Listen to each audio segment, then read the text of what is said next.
Excuse me, ladies and gentlemen, we are about to start.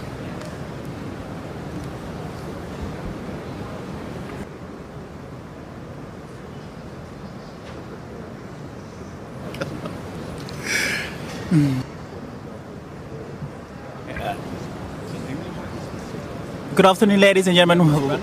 Welcome to the main session for Internet Governance for Development. Our chairman today is Mr. Ismail Ali Keperov, head of the department, Ministry of Foreign Affairs.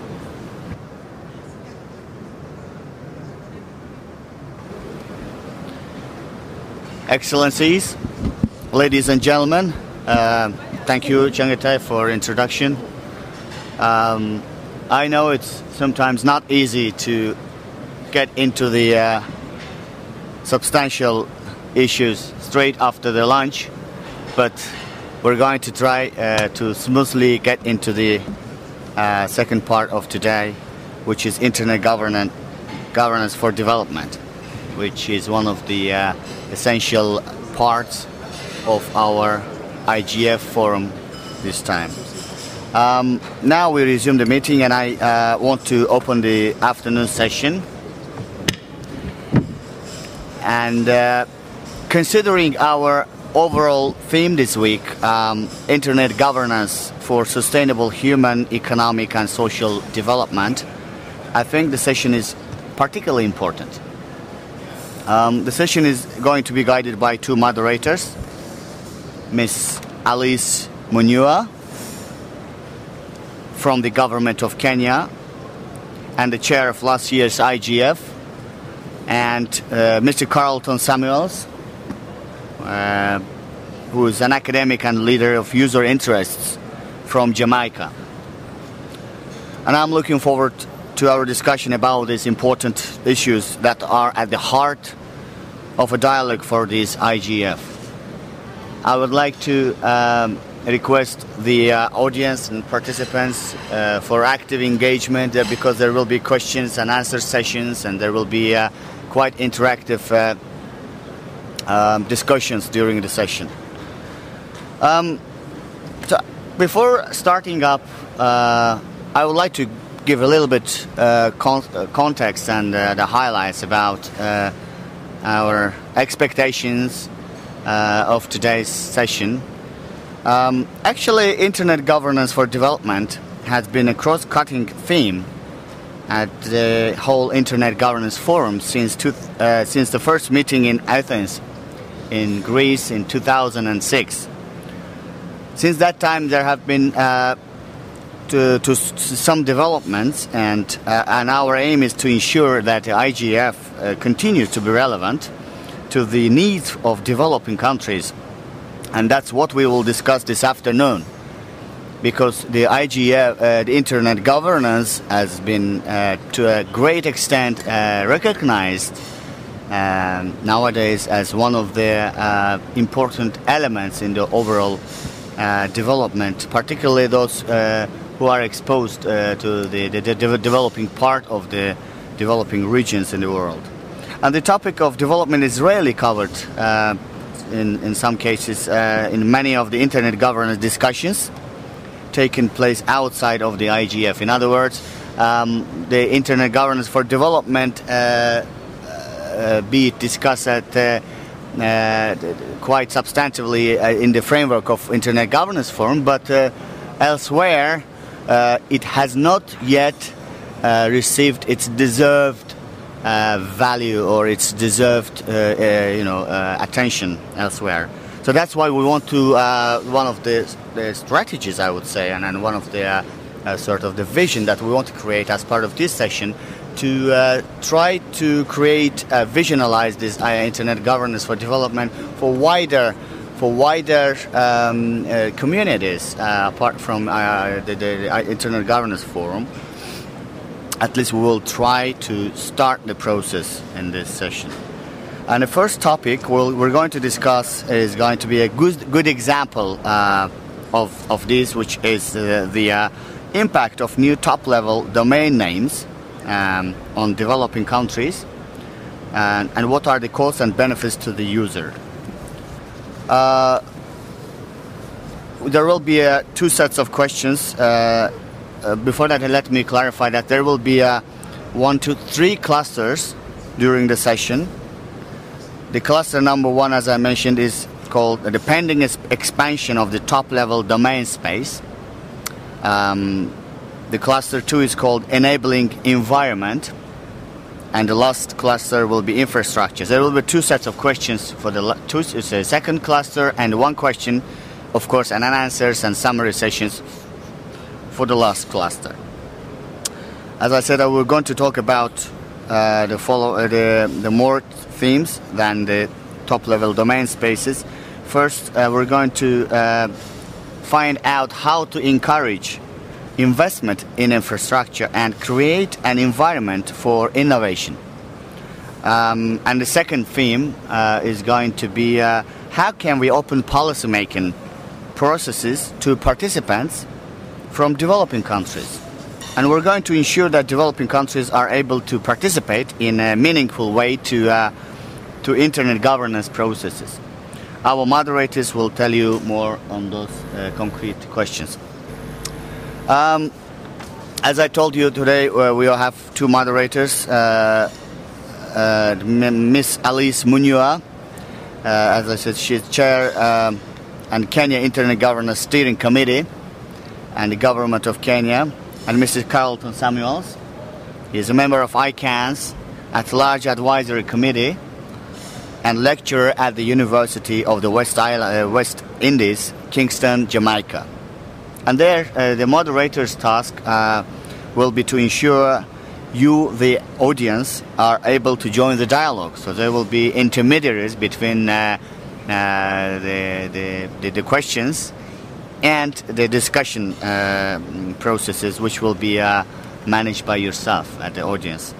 And the moderators for remote participation we have 2 moderators for remote participation who are Miss Sylvia Cadena and Fuad Bajwa. And we also have 4 expert panelists who will help us to understand the issues, and we'll hear from a number of workshops who have already held discussions on related topics and will share what they have learned. We look forward to having very productive discussions. Please bring forward the related questions for answers and for dialogue, for sharings by the moderators. Maybe some participants will have their own comments on some of the ideas. Overall, we want to have a very interactive and live discussions, which would help us as a wider IGF community to come up with concrete actions and follow-up items. So now I want to pass on to moderators. Carlton, you can start now to moderate and engage panelists. Thank you. Thank you, Mr. Chairman. Good afternoon, everyone. We are going to begin this session by asking, to set the stage by asking Professor David Suter to set the stage for the discussions. Professor Suter, as you start, you can probably spend a minute or 2 telling the audience about yourself and what you do, and then you have 10 minutes. Thank you. Professor Suter. Thank you very much. What I'm intending to do in this 10 minutes is something slightly different from the rest of the session. I want you to look at the platform behind me and look at the main theme for this year's IGF, which is Internet Governance for Sustainable Human, Social and Economic Development. And what I want to talk about is the overall relationship between Internet governance and sustainable development. I'll start by saying something about what sustainable development means. After all, it's a basic definition of development now in the UN system, but it's often something of a cliche, often misunderstood. It's not about environmental protection. I think that should be clear from the start. It's about finding a balanced way forward which enables economic prosperity and social inclusion and environmental viability.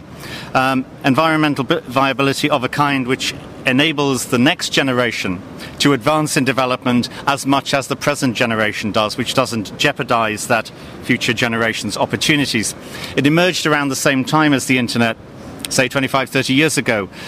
And it's concerned with the world as a whole, as well as with individual countries. It's concerned with rich and poor, with north and south. The threat to sustainability, which was identified 25 years ago and which remains now, is that many of the development models that we have are not environmentally viable into the long term. They provide unbalanced growth. They fail to deliver social inclusion.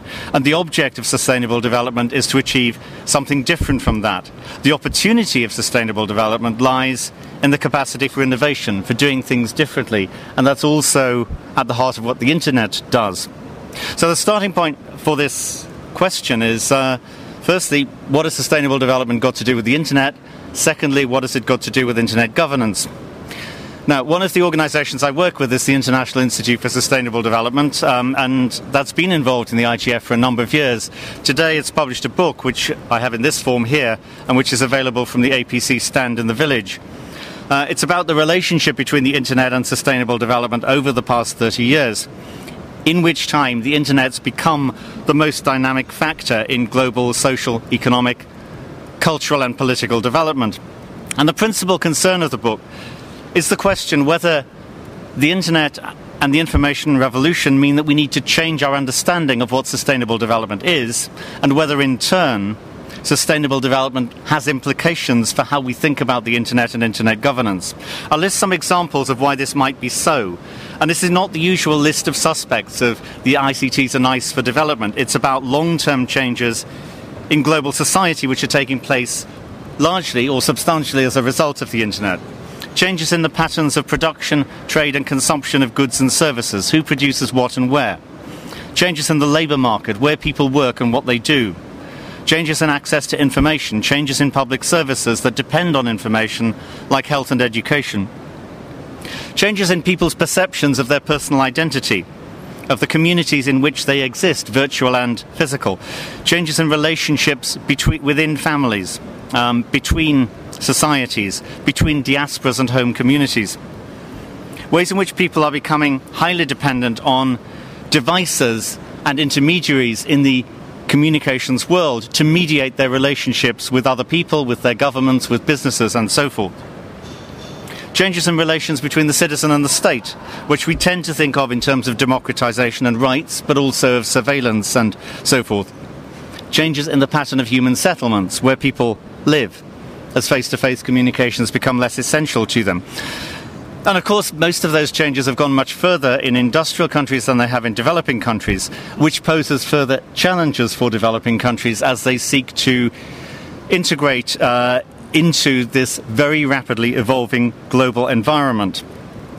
Now, I say these are not short-term impacts, they're long-term shifts in the way society works. They reach to the nature of human society in a very similar way to that in which the Industrial Revolution affected European societies 300 years ago, and that's why they're often called the Information Revolution.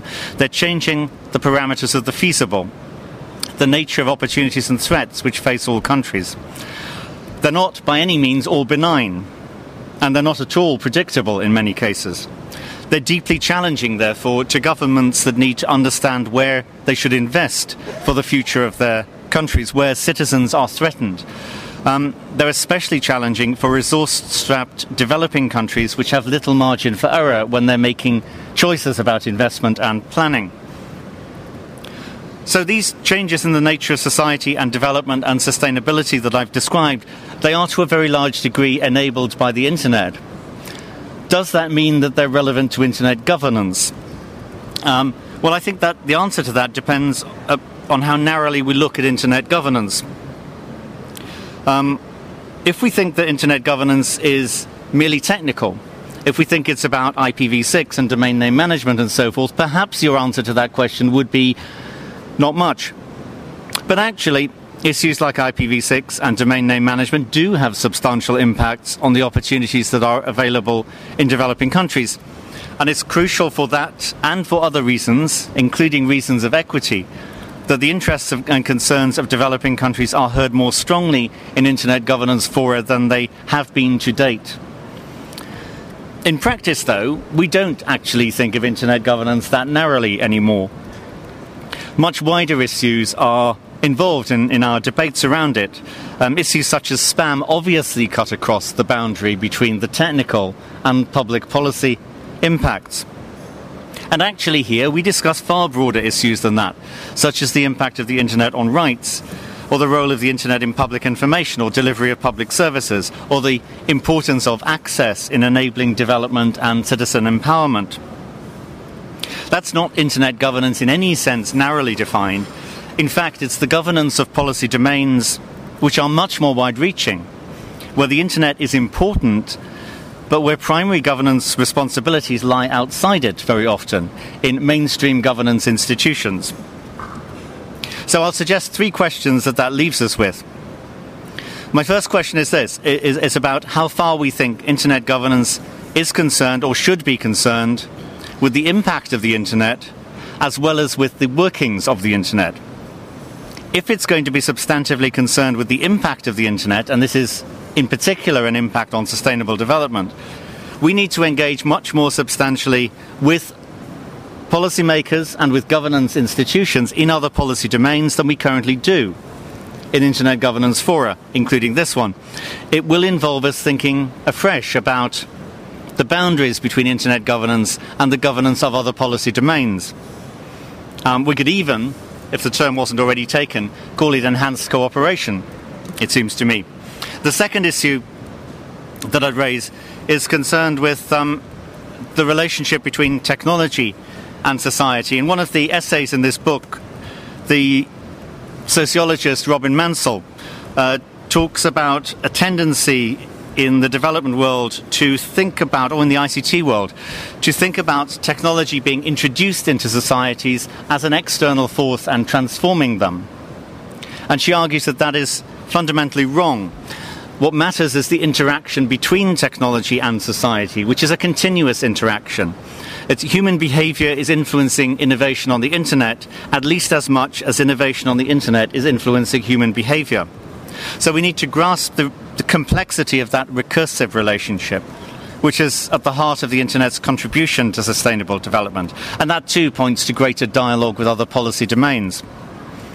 And my third issue would be to consider how internet governance can address challenges where the direct impact of the ICT sector and the internet is substantial and threatening to sustainability, most obviously in the contribution to greenhouse gas emissions from the ICT sector and the contribution to waste from the ICT sector.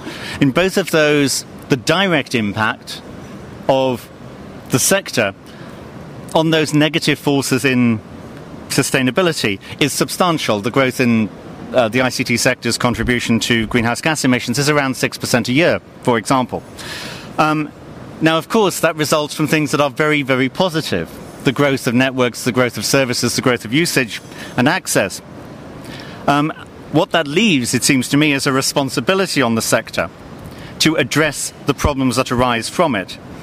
So the question is, there are ways of managing, of mitigating these negative impacts on the environment of the ICT sector. Should we leave that to the private sector, or do we see it as part of a role of internet governance? Should environmental factors be incorporated in the engineering of the internet, in network architecture, in the design of devices, data centers, applications? Is that a kind of internet governance we're going to go for, we're prepared to take on board? I'll finish with a vignette from earlier this year. In around June or July, I forget which, the third Earth Summit was held by the United Nations in Rio de Janeiro. It was a highly disappointing event, and one of the great disappointments of it, and this is in spite of efforts by IASD and others, including the ITU, including OECD, one of the most disappointing things was its failure to address changes in the world since the Brundtland Report, which started it 27 years ago. There is virtually nothing in its reports about the impact of ICTs and the internet on the world in the period since sustainable development was first thought about, even though that is the biggest single factor changing world society. Meanwhile, in the corridors of the conference centre, there was a perfect example of the power of the internet. All the delegates were there continuously on their computers on the internet. They were using the internet to email their their friends to plan their interventions in the conference, to coordinate with colleagues about the negotiation of the conference documentation, to make dates for dinner. Their entire behaviour demonstrated how profoundly the internet had changed the world, but they didn't include that in the text which they agreed. So the sustainable development world needs to think about the internet in new ways, and we need to think about sustainable development too. Thanks. Thank you very much, Professor Suter. So, now that the stage is set for us, we are going to go to the speakers for Cluster 1. If you recall, the cluster question is: how do the various actors in the developing world, governments, industry groupings, and technical community, civil society, perceive the relative costs and benefits of expanding the domain space to the end user? Are there any issues on which greater clarification and mutual understanding would be helpful? And the speakers for the cluster, and I'll give them a chance to go straight ahead and spend a minute or so to tell us about themselves. But the first one is Mr. Brian Cute. Then it'll be followed by Miss Carolina Aguirre and Mr. Philip Grabensee. So I turn it over to Brian. Thank you very much, Carlton. My name is Brian Cute. I am the CEO for Public Interest Registry. Public Interest Registry is the operator of the .org top-level domain.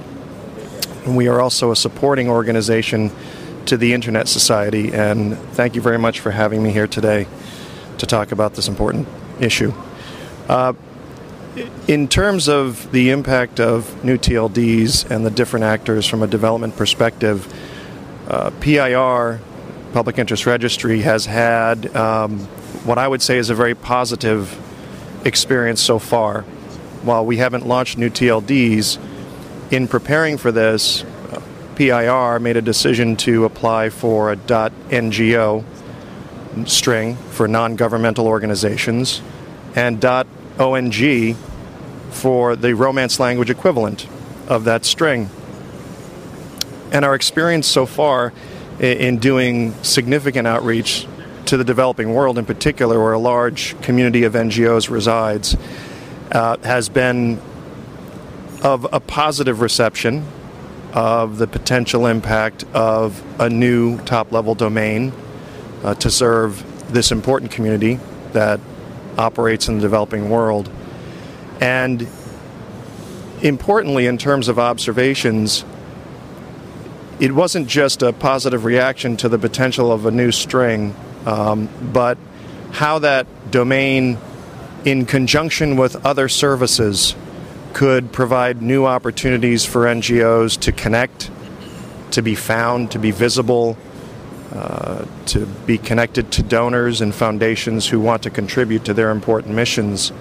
So in speaking in the initiative that we've undertaken, and I can't speak to the entire new top-level domain program, there's well over 1,000 applications. Some of them are focused as generic strings, some of them are focused as geographic strings, some of them may be focused like NGO and ONG to serve in a particular way the developing countries and the developing parts of the world. But I can, at least as an opening observation, say that our interactions with the communities has been very positive, especially down at the grassroots level. There's a clear understanding of the benefits of Internet access, even where there is none. There's a clear understanding of the dynamism of social networking and other services that can be accessed on the Internet. And that has been clear to us, and we believe that this is indeed an opportunity to create some impact across the developing world. But I'll leave that as my opening observations and look forward to carrying up on further points. Thank you, Brian. Next we have Carolina Aguirre. Carolyn? Thank you.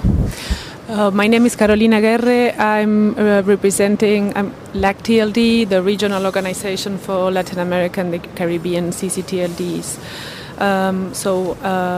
As top-level domains operating in the region since the late 80s, these are communities that have specialized immensely in what it means to deal with local internet communities. And the fact that, for example, these days 72% of domain names in the region that are registered in the LAC region account for CCTLDs shows the huge penetration country codes still have in the LAC region. But looking a little bit at the figures that were released in June by ICANN for the applications, for the new GTLD applications in both Latin America and Africa, it was not surprising to see that we had very few applications for new GTLDs. And I'm saying it is not surprising because if we take into account both Africa and Latin America and the Caribbean, we've got not more than a dozen ICANN-accredited registrars, which shows in a way that there is not a very developed market for domain names in the region. And that is, I think it's a process that goes hand in hand with this very very weak demonstration of interest for the new program. And something I heard today in a feeder workshop for this session, which I think was very relevant, was the idea to create a particular GTLD program for developing economies if ICANN goes again for a second or third round, because these regions are already lagging behind, and there's still a great opportunity and market and community opportunities to develop in both these regions. Another substantive idea that I would like to raise regarding new GTLDs that was I'm recovering from this workshop from this morning is taking into account that developing regions are accessing the internet through mobile phone devices.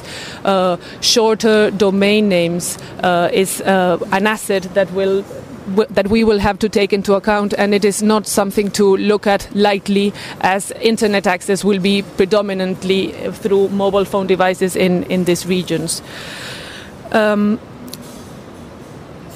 My basic idea for this first round of presentations is to think about how we need to think of intermediary organizations at these regional levels in developing economies in particular, so that these players are closer to the community of end users, and they have more cultural and linguistic ties that are more proximate to the users they want to serve. And just looking at new GTLDs from a consumption perspective only for these developing economies is not enough. Thank you. Thank you, Carolina. Next we have Mr. Philip Grabensee. Philip, you have the floor, sir.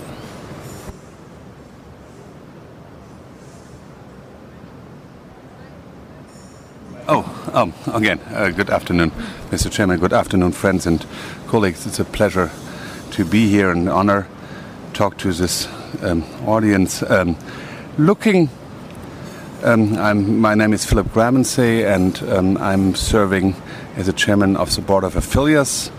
Affilias, as a registry operator, runs the top-level domain .info and .mobi, and also as a technical backend provider supports several generic top-level domains and CCTLDs, such as on the generic side .org and others, and several CCTLDs, as an example .in. And we also support as a technical backend provider around 300 applications for new TLDs. So I think if you look at on the impact of the new TLDs, one has to look a little bit on past experience on how TLDs are used and why they're used. I think most people have their original experience dealing with TLDs, or with dealing with the internet. Their original experience is using either emails or social networks. I think that counts for the developed countries, and also it counts for the developing world. I think it's more even a shift from using emails in first access to the internet. It's more a shift to social networks, and then there's a time when people start to shift from using social networks to use domain names for themselves. And the question is why, what makes them shift, or maybe not just shifting, maybe using domain names additional to the social networks for communication purpose. We believe, I think, people at a certain stage, when they run their business, when they run their blogs, when they run their websites, they want to have a little bit more control over their own content than they might have just been involved in social networks. So, but what makes them, what makes people do that shift, or what encourages shift? And I think a major part, and I think that's the same counts for the developing and the developed world in that regards. It's education, but the other major aspect, I think, where there's a significant gap is availability of domain names, and this counts for the existing domain names as much as it will count for the new domain names to come up. I think in developing countries you have much less registrars, and therefore much less, from a very practical point of view, the access to domain names is very difficult for people.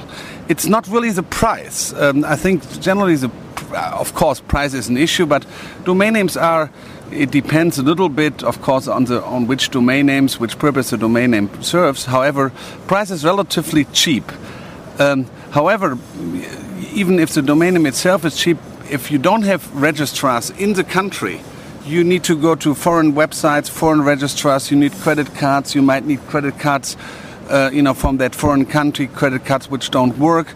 So I think the penetration of registrars in the developing countries is a major aspect of the access to domain names. And I looked at, preparing here for that session, I've looked at some statistic, and it's really, this thesis, it's really supported by numbers. If you look at, for example, India, where, the domain name has grown from, very, few domain names in 2005 to nearly, 2 million by now. And at the same time, the number of registrars has grown from 30 to now around 90 registrars. So what needs to be done, to have registrars in the country? I think, the first part is, there has to be an environment in those countries, first for local companies to attract or to see that there is a business, and then the next step is, of course, that probably global companies will not just serve the country, with their own, with their website from their own country, but will, what we see, for example, in India, and what we see a little bit in South America, but not to that extent, come into the country and opening operations there and giving the people direct access and in the country. And I think that's a very important, very important for the access to the existing domain names, and also for the new domain names to come. Because if the people don't have access to the domain names, then all the domain names wherever, and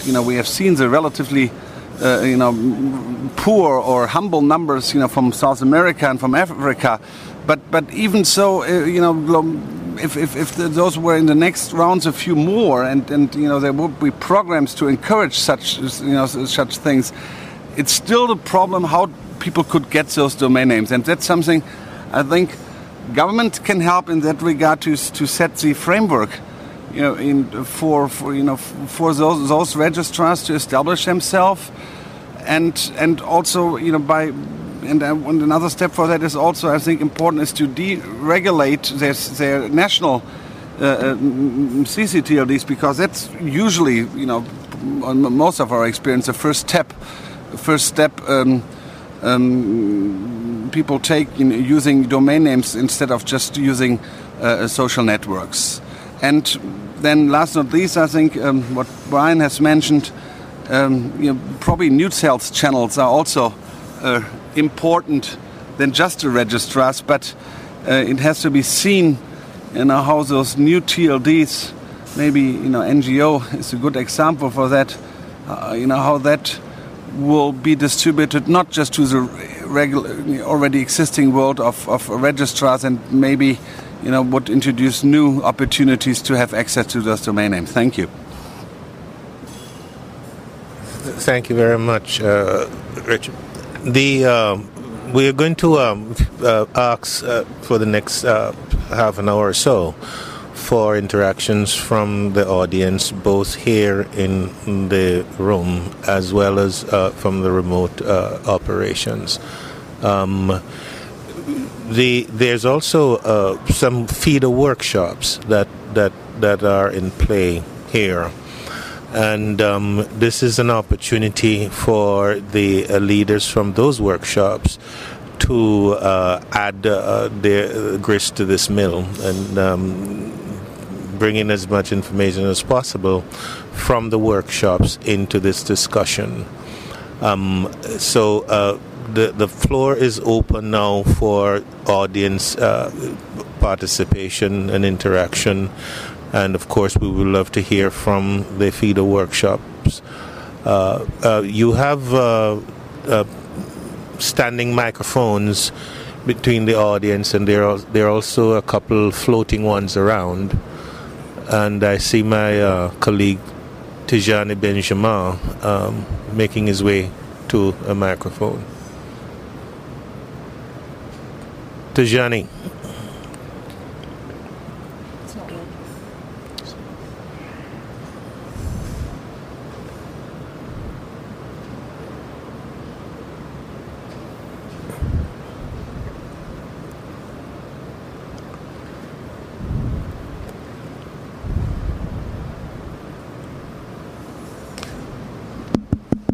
Wonderful. So if you could introduce yourself and say a little bit about your workshop just to begin with. Thank you so much. Thank you, Carlton. My name is Thematic Benjamin. I am from the at-large regional organization, the African at-large regional organization at ICANN. And the ICANN AfraLaw workshop this morning focused on the new generic top-level domains, and the question was, will the new GTLD program be an opportunity for development or another mean for more digital divide? 7 panelists from the 5 regions of the world introduced the subject and their different angles. For example, opportunity for developing economy, the impact of the regional GTLD on the development of the internet in the region, development opportunities brought by the IDNs, opportunities in the Caribbean islands, opportunities for the internet end users in various regions. All the speakers recognized that the new GTLD program, at least for its first round, cannot be considered as an opportunity for development for several reasons. They all spoke about the future and what should be done to really make the GTLDs serve the development. Several suggestions was made, such as not wait for the next round, for the second round, and make use of the second level of the existing TLDs or those that will be delegated in the next few months. Second point, start now preparing the next round in terms of outreach to raise awareness, in terms of capacity building, in terms of creating an enabling environment for a viable domain industry. Also engaging with developing countries' business associations, not by just delivering messages, but also by and mainly by facilitating actions on the ground, empowering the CCTLDs in those regions, improving the process for the upcoming rounds. Another idea that was very much appreciated in the room was to conceive a special round before perhaps the second round, to be oriented to favor applications from developing economy. So I will stop here and let my colleagues continue.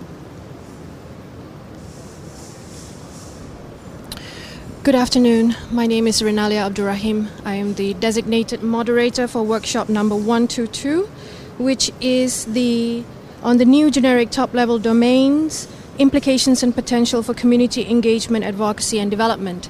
Now, this workshop has yet to happen. It is designated as a feeder workshop, but it has been scheduled for Friday, 11 a.m., room 8, and I'd like to see all of you there.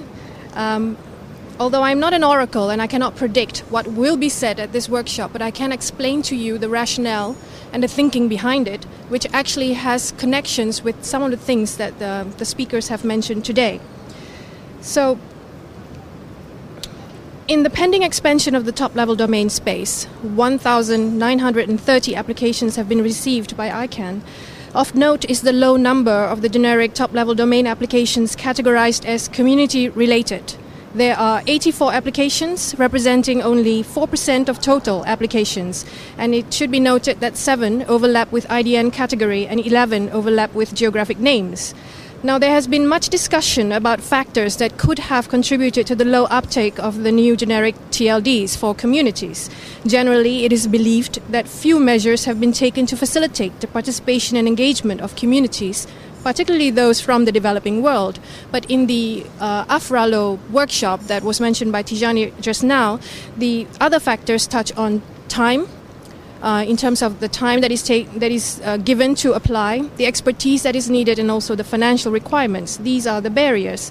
Now, the workshop on Friday will pose the following key questions. What is the value proposition of new TLDs for communities, if at all? If there is value, what kind of support is needed to not only increase uptake but also ensure sustainability? What are the unique issues that apply for cross-border communities, and how would this affect their ability to mobilize or receive support? Such communities include, for example, the community of children around the world, or the gay community, or even the African community, which includes the African diaspora. So the hypothesis is that the following would apply for demand stimulation: awareness raising and capacity building, financial support, technical capabilities support, management capabilities, partnerships for viability, and sustainable business models. To address the questions, the workshop will feature perspectives from representatives of various communities who have applied for new GTLDs, .kids, .asia, .africa, .gay, and they will involve discussions with panelists that bring in views from all regions. Thank you.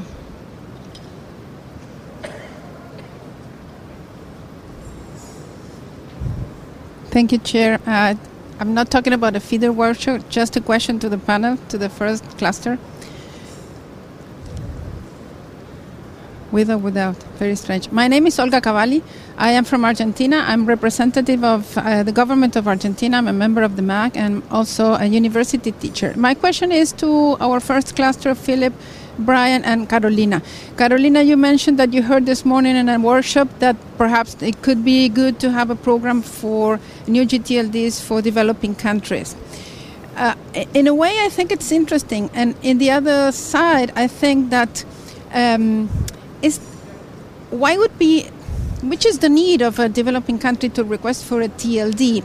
And at the same time, the second question comes to my mind, and this is what I would like your comments about. how relevant is for a developing country requesting a TLD, and at the same time, it looks like developing countries should be looking at the new GTLD's program, because if not, some relevant names of the communities could be taken by, for example, commercial brands. So in a way, I see it as a stress situation for developing economies in also not only facing the challenges of developing life of our countries, but also at the same time trying to understand new things that are happening in the internet that could be somehow problematic for handling some relevant strings that have meanings for the communities. Thank you. Well, thank you, Olga, for that question. The proposition that was made in this morning's workshop for developing a particular program for developing economies, a new GTLD program for developing economies, was greatly concerned at dealing with, firstly, the issue of costs, which was initially perceived as extremely high, but also everything that is associated with the presentation, what was associated with the presentation, the submittance of a new GTLD proposal, which wasn't only the $185,000 plus the back-end provider, etc. So that amounted, as we all know, to over nearly $500,000. So this is something that emerge as one of the main arguments. But there's also something with regards to your question that is centered in how we need to develop greater awareness inside developing countries in terms of governments, in terms of civil society, and in terms of market structure, the industry that is concerned with ICTs and web content, etc., on the impact of these new GTLDs. Because, as you rightly mentioned, there have been problematic cases and problematic strings for particular communities. And you are very much aware that in your own country, and you have been one of the advocates for this new GTLD program in raising awareness about it, but it is the passiveness of certain local members of the community that have, and even government, who have not engaged appropriately with this new issue. So this poses many challenges, both for the national communities, also for ICANN, which needs to engage much more in disseminating, enhancing awareness and promoting a greater dialogue and cooperation amongst the different stakeholders involved in developing the internet in general. Domain names, to me, are is a very important factor, but it is not the only critical factor in developing internet content and elevating the standards of emerging economies and their access to information. But yeah, that's my point. Thank you. Brian? Yes, thank you. And to follow up, Olga, to your question, but also with Ms. Abdul Rahim's question about community-based TLDs to begin with, I think that's a very important issue. And whether there is a particular special round for developing countries in the future or just a second round, on that point, it's critical.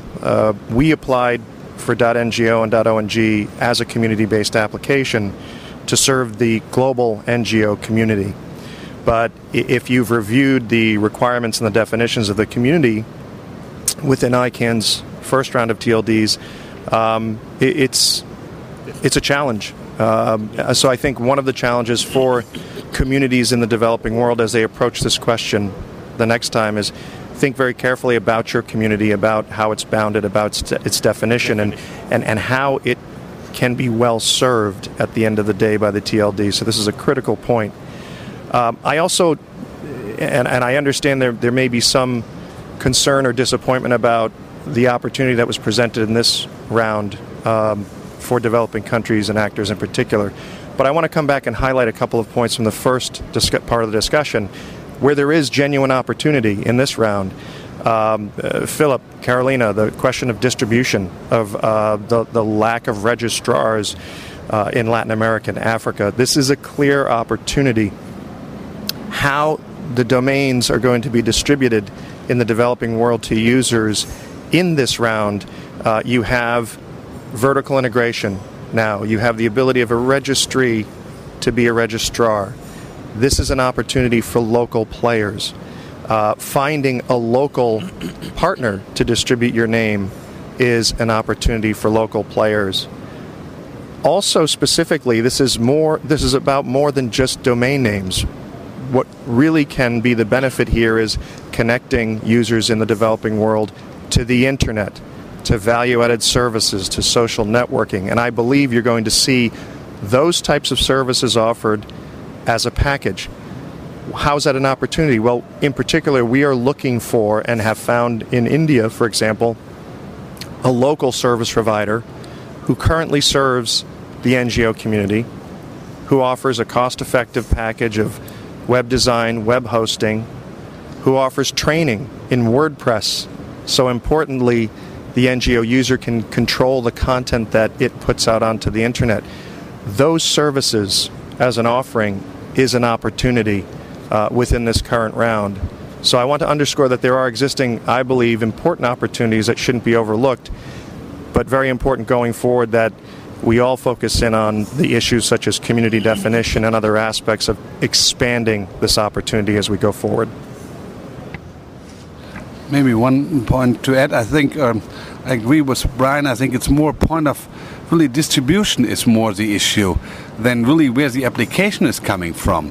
It doesn't mean that an application which might not come from a developing country might not serve the local community, but the issue is more if you cannot get that domain name, if you don't know about this domain name, if you don't have access to that domain name. I think that's first the most significant issue.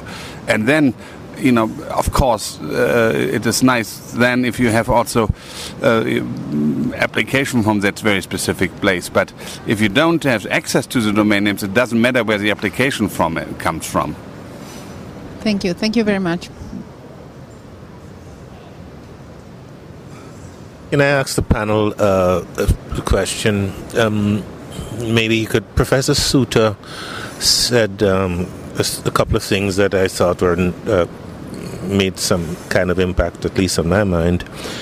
I said, the first one, he said that the internet is changing the parameters of the feasible.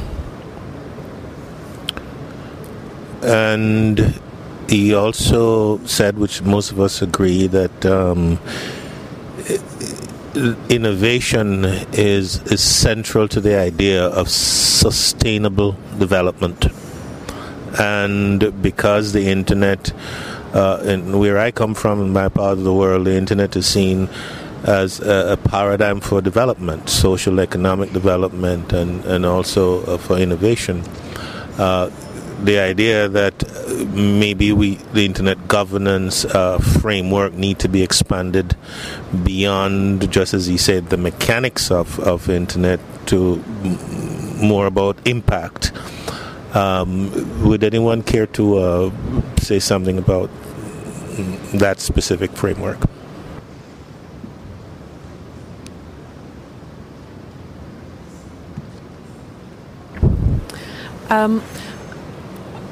I think this, I'm going to tie it in with an idea I had when I was thinking about the impact that this might have for end users, and to think about sort of not the end user as such, but the organizations involved in this development.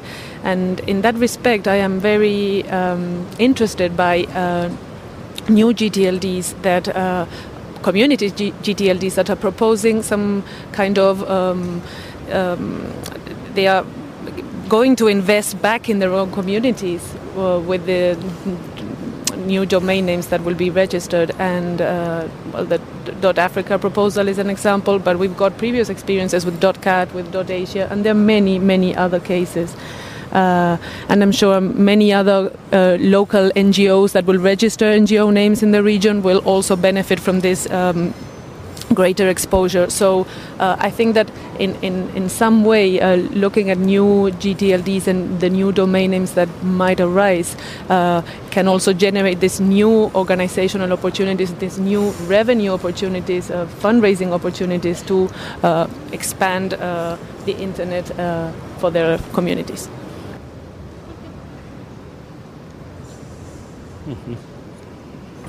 Are there any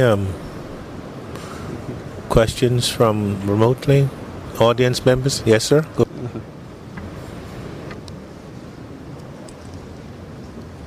Thank you.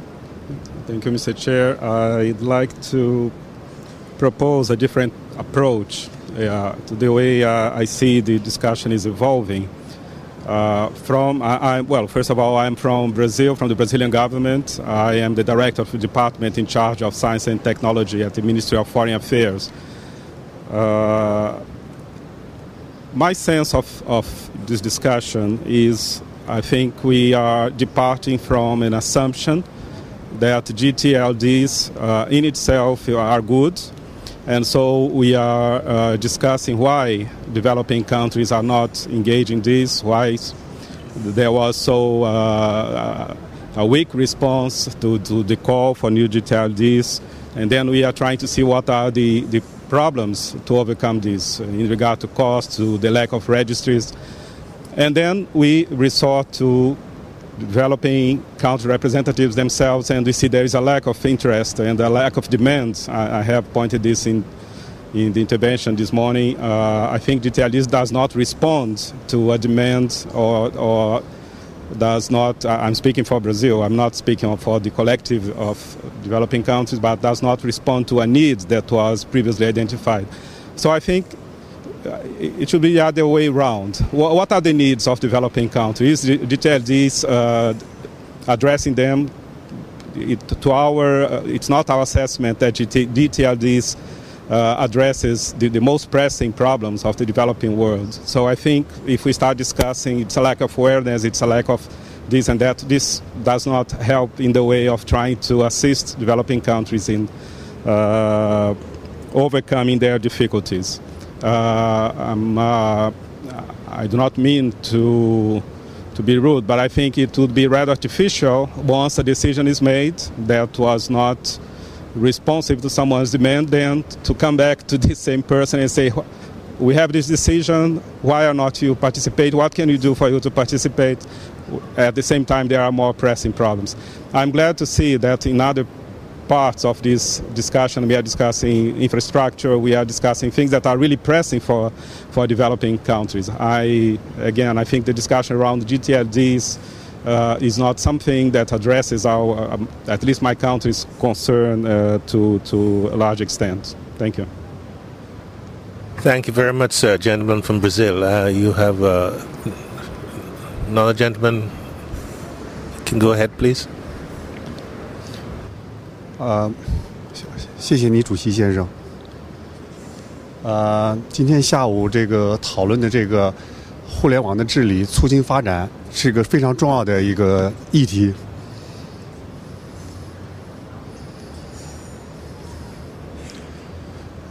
我仔细的听了一下我们坐在主席台上的专家们所发表的观点，也认真的听了刚才从这个台下面所提的一些问题或者做出来的评论。我非常同意刚才尊敬的这个巴西代表所做的评论。我忘了介绍我自己，我叫任一生，我是中国外交部的一名外交官。我也非常赞同刚才尊敬的巴西代表的这个意见，就是说我们讨论这个互联网的治理的根本的目的，不是简单的是来讨论，是这个域名啊的分配啊 ，TLDS 的这种所获得的资源的问题。说到根本的来讲，互联网极大的促进了经济社会的发展，改变了我们的生活，但是并不是所有的人都自动的从互联网的发展中获得了这个好处。一方面，互联网确实是促进了这个我们社会的发展和进步；另一方面来讲，从某种意义来讲，也更大的拉大了发展中国家和发达国家，至少是在这个信息领域里面的这种差距。所以我们今天要讨论的首先一个最重要的问题，就是说怎么来认识这样的一个问题。那么，当然，这个互联网在促进这个千年发展目标 MDG， 在消除数字鸿沟，在实现可持续发展中间，它的作用确实是非常巨大的。所以我们第一要从这种政治的高度来看待这个互联网的发展、互联网的治理的问题。第二个，我们要认真的来讨论，我们怎么来发展互联网，使互联网能够更加平衡的发展，能够使我们全球的每一个角落、每一个大陆、每一个人都能够比较公平的从互联网的发展中间获得好处。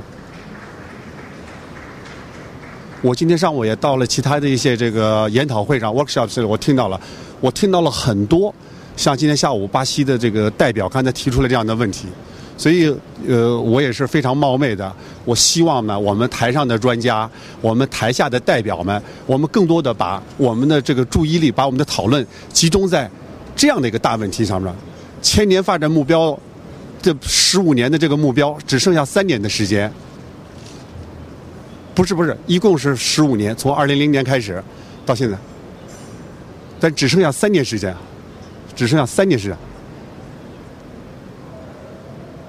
所以时间非常紧迫。我刚才注意到，我们台下有些代表提出了一些很多的具体的问题，比如第一个，怎么让更多的发展中国家和发展中国家的人民能够获得互联网这一个技术，这是最首要的。通过获得这个技术，他们来获得信息、获得知识、获得发展他们的经济、这个社会，提高他们生活、改善他们生活、改变他们命运的一个手段。刚才大家提到了很多，其实一个很重要的一个原因，这个我们今天因为这是一个国际性的会议，那么我们不能够忽视一个，就是说我们要怎么来开展有意义的国际合作。刚才有人也提到了基础设施的建设、财政的支持，还有提到了这个 awareness raising， 这个加强意识，建立伙伴关系。其实我们要是再到具体的，我们还能够开展的更多，通过比如说互联网，能够更多的把一些技术知识通过网上来个广泛的传播，甚至呢把一些这个很好的一些各个不同的文明和文化通过互联网来传播，来促进我们世界各国人民之间的相互理解，不同的文化的融合。所以我觉得其实互联网我们要讨论它的治理，我们要这长远来讲，这也是世界的发展，也是一种可持续发展，我们要从这个高度来讨论。局限于当然 TLD 是一个非常重要的一个问题，这个 domain names 这个域名也是一个非常重要的问题，但是我们恐怕还要超越这个范畴，我们要讨论一些更高层次的问题。我没有具体的问题，但是我提出这个愿望，谢谢。Thank you, sir. Next speaker, the microphone. Thank you. Well, this morning I took part in a workshop. Could you introduce yourself? I'm sorry. I'm Christina Arida from the telecom regulator in Egypt, and also representing the Arab IGF Secretariat. Okay, this morning I took part in a workshop that I think raised some interesting points about capacity building efforts that are relevant to the questions we are asking here on the enabling environment and IG4D. And the workshop was entitled Best Common Practice for Building Internet Capacity. The panel included representatives from both public and private sector, speaking about a range of capacity building activities from technical training through to policy mentoring to funding and awards program.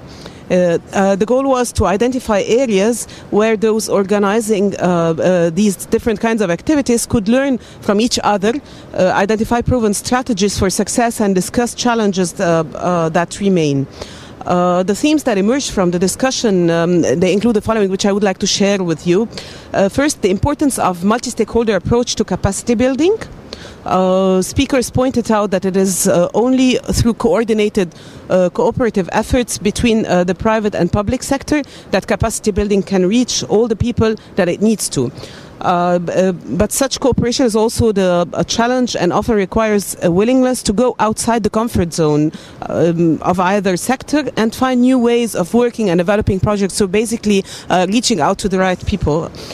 Secondly, capacity building requires a blended approach. So the discussion was about combining elements of technical, political and diplomatical dimension in the training and in the capacity building. And this is evident in events like Internet Governance Summer Schools or INET conferences that some speakers described. Also activities like the IPv6 Roadshow, more technically oriented efforts that has nevertheless helped to build relationships between the technical community and the private sector in the Middle East, as was shared by some of the speakers. Finally, it was identified the need to engage youth proactively and particularly to facilitate cross-regional coordination of youth-driven activities and input into the Internet governance discussion. Beyond this, it is vital that we reach out to those who have completed capacity building education and capitalize on their experience and expertise in mentoring new participants, that is, maintaining the link with them. Thank you very much. Thank you. Are there any other questions, interventions from the audience?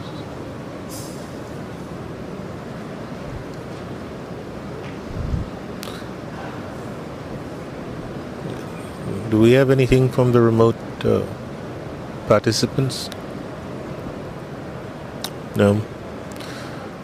Okay. So at this point, I guess what we'll do is ask the chair to summarize the conversations up to this point, and then we will get on with the second part. Thanks.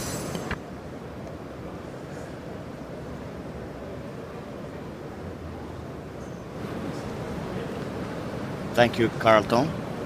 I would like to thank the distinguished panelists for their comprehensive and brief outline of the subject topic. And also I'd like to thank participants, the audience, those who asked very valid questions and provided very interesting and topical comments on the topic. Before giving the summary of what we discussed and where we are, I'd like to briefly comment on a very interesting point stressed out by the Brazilian and the Chinese delegates. That discussion around GTLDs actually are important, but this does not address the concerns of development, and we should not discuss domain names. Rather, instead, we should concentrate on the discussion points like being an internet, promoting our social development and progress. That we should also discuss how internet can help us, all the parts of all the regions of the world to go through the development transformation. This is very interesting and very useful comments. Actually, we take that, but I want to just a little clarify that we have got 5 questions as part of 3 clusters, and these questions are part of the other 4 forthcoming questions. In this part of the question, we have been discussing. Yes, I want to remind you, the delegates, that we have been discussing the pending expansion of the top-level domain space and how from the technical community perspectives, from civil society perceiving the relative costs and benefits for the development, and how expanding the domain namespace to the end user and how the interaction works. And are there any issues on which greater clarification and mutual understanding would be helpful? This is what we have been trying to achieve, and I believe that to a large extent we have addressed those questions by the panelists and by the comments from the audience. Overall, I want to go back to David Suita's the introductory remarks that internet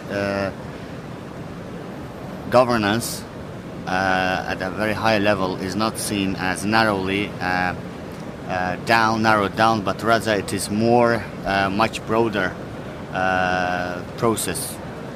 So he was trying to give more global context to the internet governance. So our takeovers from these introductory remarks were that how far we think internet governance is concerned, and the relationship between technology and internet governance is also is of the essence down here. That we have to make sure that we do have a continuous interaction between the technology and technological movements and the internet governance, and how the internet governance can address challenges which have direct impact to sustainability. That's the question. That's the area that we have to find out and concentrate on. I liked very much the greenhouse emission stuff having an impact in this process. And also the other, at a very high level, the outline from the Brian's the comments that interaction with communities have been really positive. That's the message that we take over, and there is a clear understanding of dynamism.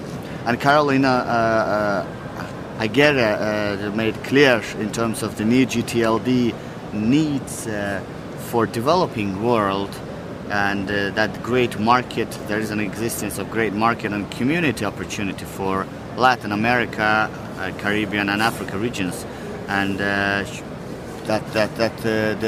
there is a great opportunity for more interaction and more interface between those regions. And Philippe's Grabenzi's comments that what makes people to make shift from new domain names and price being relatively cheap, but in more in the developing countries, penetration has been an issue, not the cost issue. That's something new that we heard this afternoon. That's really interesting. That and also new opportunities for introducing additional domain names also exist. They were very interesting questions from Tijani and others, that new generic top-level domains, the workshop and other workshop, the outlines of the other workshops, and I believe that those side event workshops are going to contribute to a great extent to the overall success of the IGF forum this time. Now, this is more or less the summary of the discussion item as part of Cluster 1 on pending expansion of the top-level domain space. I want to remind the audience that we have 4 other questions as part of 2 clusters, and those questions that raised by the distinguished delegates about internet the governance linking the development and the developing part of the world will be to a great extent discussed in the forthcoming questions. I want to give the floor to Carlton now to continue the session. Thank you. Thank you, Mr. Chairman. I think we're now going to move to the participants from clusters 2 and 3. And I turn now to my colleague Alice Munia to take it from here. Thank you very much, Carlton, and thank you all the other panelists who had spoken on Cluster 1 and to the Chair for this session. Cluster 2 and 3, first with 2, is talking about enabling environment, what it takes to attract investment in infrastructure and what the challenges and opportunities are. As you all know, I come from a continent that has quite a number of challenges in terms of meeting development goals. But I also come from a country that has found very creative and innovative ways of addressing some of the development challenges that we face. So we have seen quite innovative solutions emerging to address the various development challenges, and we continue to see and witness a lot of transformative potential of the internet. So I'd like to link it back, especially to what I think David Suter had mentioned in terms of the idea of broadening how we are defining enhanced cooperation to include cooperating and collaborating with other sectors. For example, when you look at the transformative impact of the internet in African countries, let's take mobile, for example, in Kenya, where it's used for banking, where the internet is used for agricultural information, for health, and all sorts of other development applications. And so, the issue here is engaging with other policymakers and other policy domains, health, agriculture. So it'd be fantastic to actually see some of those sectors playing a role in internet governance for development and engaging in that and collaborating. I would like, to have a certain level of discussion around that. Anyway, going back to the questions under this cluster, question 1 is, what does it take to attract investment in infrastructure, encourage innovation and growth of ICT services, including mobile technology, and how these technologies can be best employed to address development challenges? And then what are the challenges and opportunities for participation of stakeholders in developing IG policy and regulatory approaches? And I've got 3 distinguished panelists who are going to speak to this issue. Erika Mann, Nakaya San, and Rohan Samarajiva. And I'll let them introduce themselves quickly and then speak to the issue. I'll start with Erika Mann. Thank you.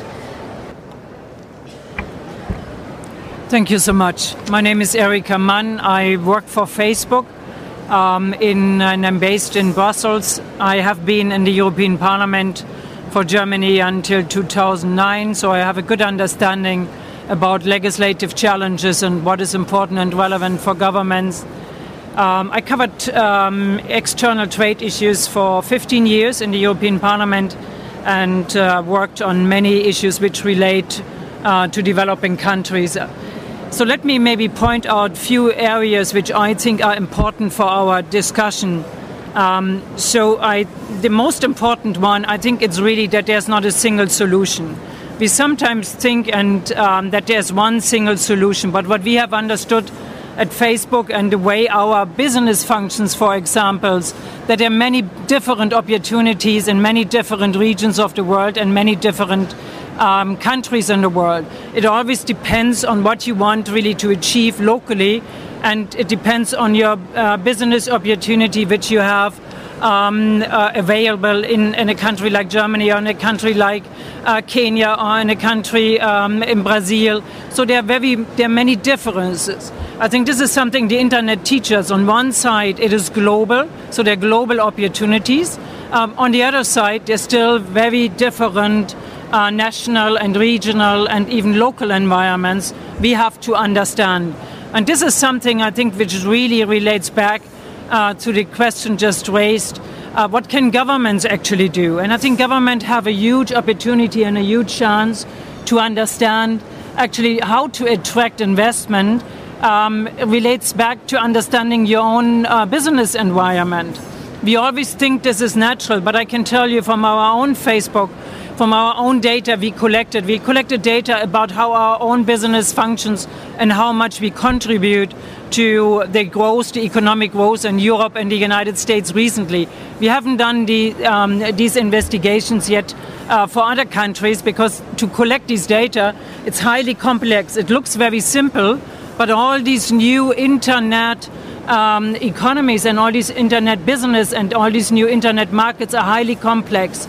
So you really need to collect data. You need to understand how your local market functions. You really need to know what you want to achieve. And this is important for governments really to invest, to get the knowledge, to get the data about your own market, to get the data from your own business partners, to get the data from the startup companies, to get the data from the business schools, so that you really can connect the dots between what you want to achieve in your very local market, in your national market, and how you want to connect this to the global development.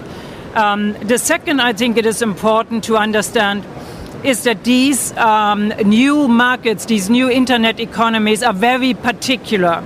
They're not very hardly comparable to the older internet development we have seen, for example, in the software environment and the telecommunication environment.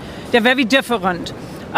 So they can start in one country and they can become global. Give you one example: Spotify, a online music distributor. It's a typical example, born in a small market in Sweden, then became European, and now it is international.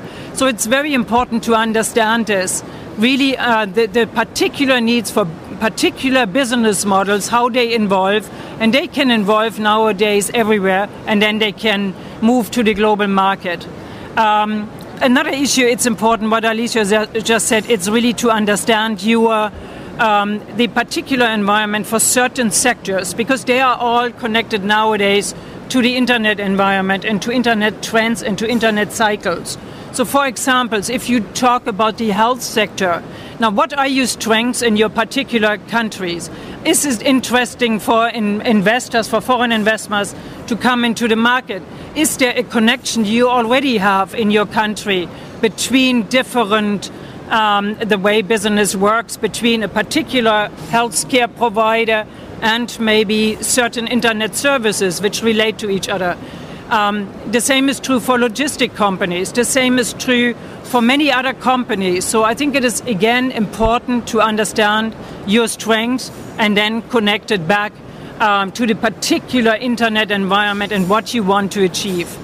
And my final comment would be really to understand that we are in a very early phase. We are all still pioneering what is going on, at least when we talk about the most recent internet development phase and recent business models which are evolving. We all experience them. Don't forget, all who are sitting here in this room, we all experienced the first telecommunication wave, we experienced the mobile wave, and now we experience social media, search engine, everything what comes next. We are part of this movement. So we have to understand it's still a very early phase, which gives us a great opportunity, because it is really possible that with the right support from governments, with the right support and understanding of your data, the national data and the local data and the global data, it is possible to influence the business evolvement in the right way in your respective countries. And I don't see, and we see this from Facebook, our growth rate is extraordinary in developing countries. So there is no way, and this is true for business opportunities as well. So there is no disconnection between what can happen in a country like Brazil, which can happen in a country like India, and what is possible in other countries. But you have to get the environment right. You have to lay the groundwork right. You have to keep markets open, and I think you have to understand, and I said this before, that you need to support your local markets well. On the other side, you need to stay connected globally and do not disrupt markets. Thank you so much. Thank you very much. Okay. Thank you very much, Erika. Very good points there, especially ensuring that we understand the context to be able to then address some of the challenges. I would like to welcome Rohan Samarajiva to give us his opening remarks. Thank you, Rohan. Thank you very much, and good afternoon. I'll be looking at the first question, that is, what is needed to attract investment and encourage innovation, with specific emphasis on mobile applications. I will also, in this process, touch on some of the infrastructure issues. I'm a former regulator, a former Director General of Telecom. For the last 8 years, I've been running a think tank dealing with ICT policy and regulation issues, primarily looking at infrastructure matters. So in this particular presentation, I'll be looking at sort of the interface, where that lowest level in the way you think about the internet, the bottom level is sort of creeping up and threatening, I suppose, to do some damage to the upper levels. So given that I run a think tank and one that does policy-relevant research. Let me begin with some research. One of the things that we've been doing since 2006 is to run a very large 10,000 sample representative sample survey across 6 countries, 12 languages, basically focusing on the poor or the bottom of the pyramid, not representative at the country level, but representative at a lower level. In the course of this research, and our sister organization in Africa, Research ICT Africa, also does this similar study in about 12 African countries. What we found in the most recent iteration in 2011 was that people were beginning to talk about, you ask a standard question, do you know how often do you use the internet? Do you know what the internet is, kind of question. And we get a large number of people who say, I don't know what the internet is, I don't use it, and so on.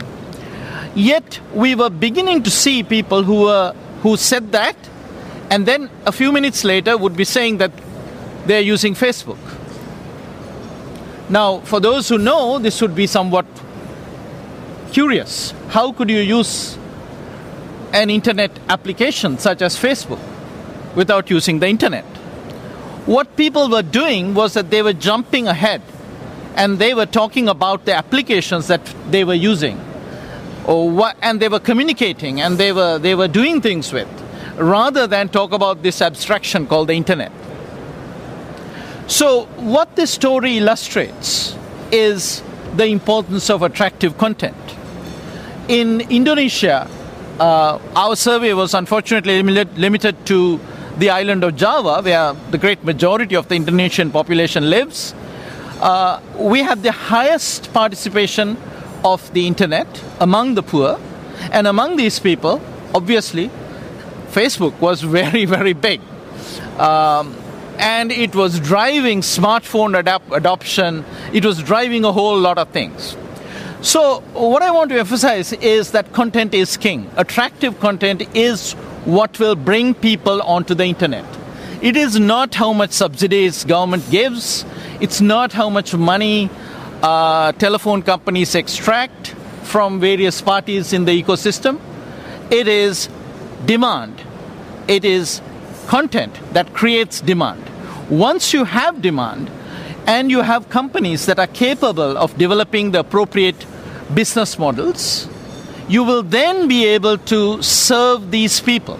And for some mature people in mature markets, where they are not used to changing business models, this is a puzzle, because the kind of demand that is being generated, for example, my people, the people that we study, are those who will at most give $2 or $3 a month in revenue. Now, for most European telecom operators, they cannot even understand how they can make money from people who will give that kind of revenue a month.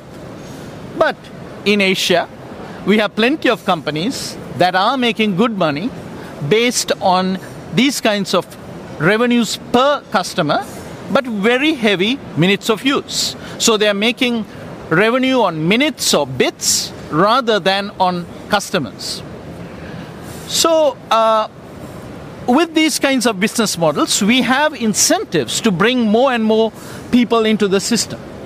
And with more and more people coming into the system, there are more opportunities for the expanding, or I would even use the word exploding, numbers of young people who are developing applications, particularly mobile applications. When in Colombo, the city that I call home, we have Android developer conferences, we don't have halls or rooms big enough to hold the crowds. People are beating down the doors wanting to get in because they have a sense that the barriers to entry are lower, the opportunities are higher in this new mobile application space. So the issue is, we see a lot of reason for hope. 10 years ago, I was fortunate enough to be in government as a regulator when the mobile wave was catching and we were beginning to connect our people at unimagined rates onto voice telephony. That story is over. we are now, from our research, we can see that people are beginning to move into the internet, into what we call more than voice applications. Are there any dangers to this?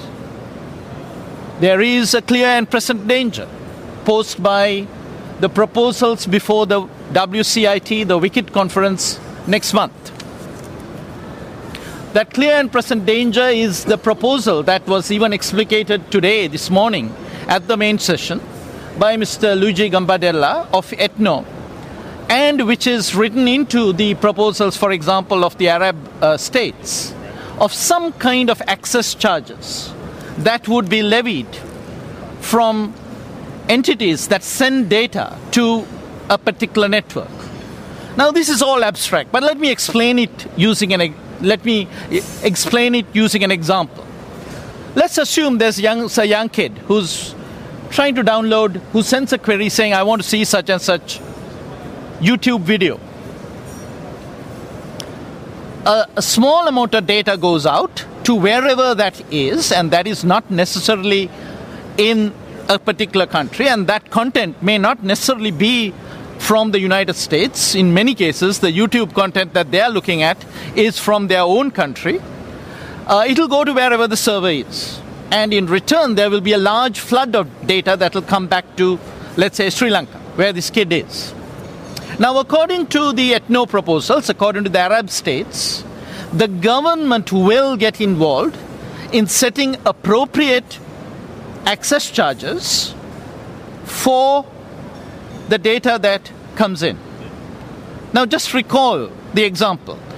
Some kid in Sri Lanka asks for the information, and the entity, Facebook or Google or whoever, that is somewhere else that is responding to this request is being asked to pay. I think there's something fundamentally illogical and irrational about this, but I'm just explaining to you what the proposal is. It's not my proposal. So, what is this likely to do? Now, the ETNO proposal and even the Arab states proposals talks about commercial agreements. Now, we know that today peering agreements are mostly done without paperwork, handshake agreements. We also know that these kinds of commercial agreements that these people are talking about between thousands of networks, we are not back in the old bilateral monopoly days. We are in a liberalized environment. In this liberalized environment, we have thousands of companies. So we are talking thousands upon thousands of bilateral commercial agreements. Can you just imagine the transaction costs that are involved? And then in addition, we know from the past that these companies will be setting their prices. They are not cost oriented. There's no particular benchmark to set these prices. The governments will set appropriate prices that are appropriate for their budgets, I suppose. So at some point, there will be these content providers, these applications providers, who will say, well, I'm sorry, we'd like to respond, but the transaction costs and the payments that we have to make are too high. And we will no longer provide information to Indonesia, we will not provide information to Bangladesh, we will not provide information to Liberia, etc., etc. What we will have is a balkanized internet. What we will have is a drying up of the attractive content that is driving people onto the internet. What we will have is that some of the preconditions for the young people who are now developing these applications, the preconditions will be gone. Because now they've got an internet with less users on it. Because remember, the sequence is content drives demand, demand leads to business models leads to investment. I agree with Mr. Gambardella and everybody else who's in our sector that we need investment. But in the past decade, we have seen enormous investments coming in. We have seen the cables that didn't exist around Africa now existing. We have seen new cables coming across the Pacific. We want more cables, there will be more, and more rollout is being done in all our countries.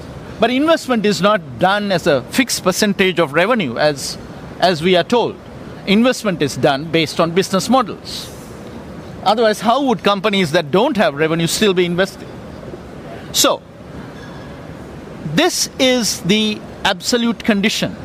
Rolling back these kinds of misguided proposals is the necessary condition for investment to be attracted to the developing world and for the conditions to be created for the young people who are now developing all sorts of mobile applications. Because what they want is a seamless internet, not one that is either balkanized or in a less troublesome scenario, but which is still a troublesome scenario. One where there are more and more content retreats behind paywalls. Because if, for example, a network in Sri Lanka is asking a network in Italy or France or someplace for payments for the data that they are sending back, they will turn around to the applications providers, the over-the-top players, and say, hey, you give us some money. Because we have to pay those people in Sri Lanka. Where will that money come from? It doesn't come out of the sky. They will then retreat behind paywalls and tell us to pay.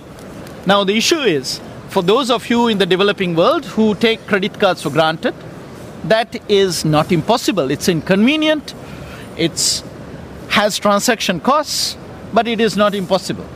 But for that young kid who doesn't have a credit card, less than 10% of my people have credit cards, and even those who have credit cards don't have internationally accepted credit cards.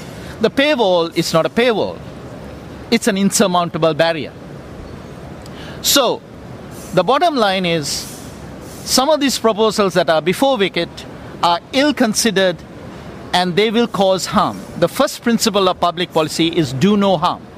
I think the most important thing that we need to do is to make sure that harm is not caused, both to attracting investment and to encouraging innovation by rolling back these ill-considered proposals. Thank you.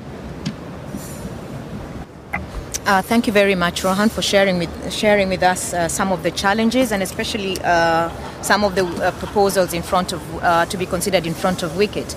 But another challenge, and I think that I'll want to link with the issue you've mentioned here of demand, is the way some of our countries are going on. Especially, I'll share my own experience, the Kenyan experience, where we've gone ahead and initiated an open data project, of course, in the hope of encouraging new services and applications and all of that. But as looking at it also from the perspective of supply, of what the government is supplying rather than what the citizens are demanding. And we found that it's quite challenging. And one of the biggest frustration is the lack of uptake.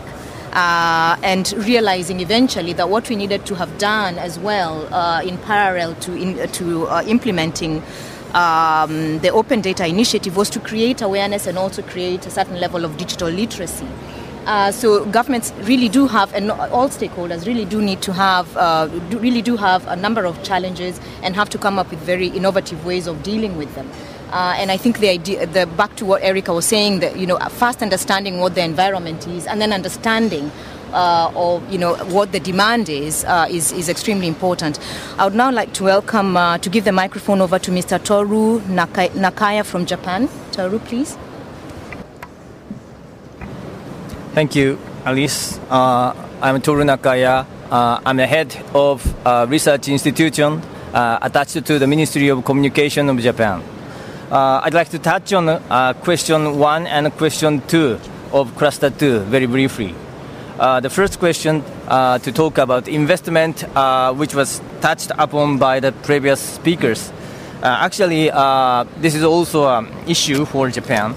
And I'd like to just highlight 3 keywords for attracting investment. The first one is profitability. Second one, stability of society. And third, transparency of society. Well, profitability, it is no doubt that company will not invest without having profitability in advance.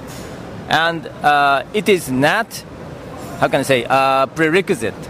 The company can create a market or profit if the society fulfills the following 2 elements, and that is stability and transparency.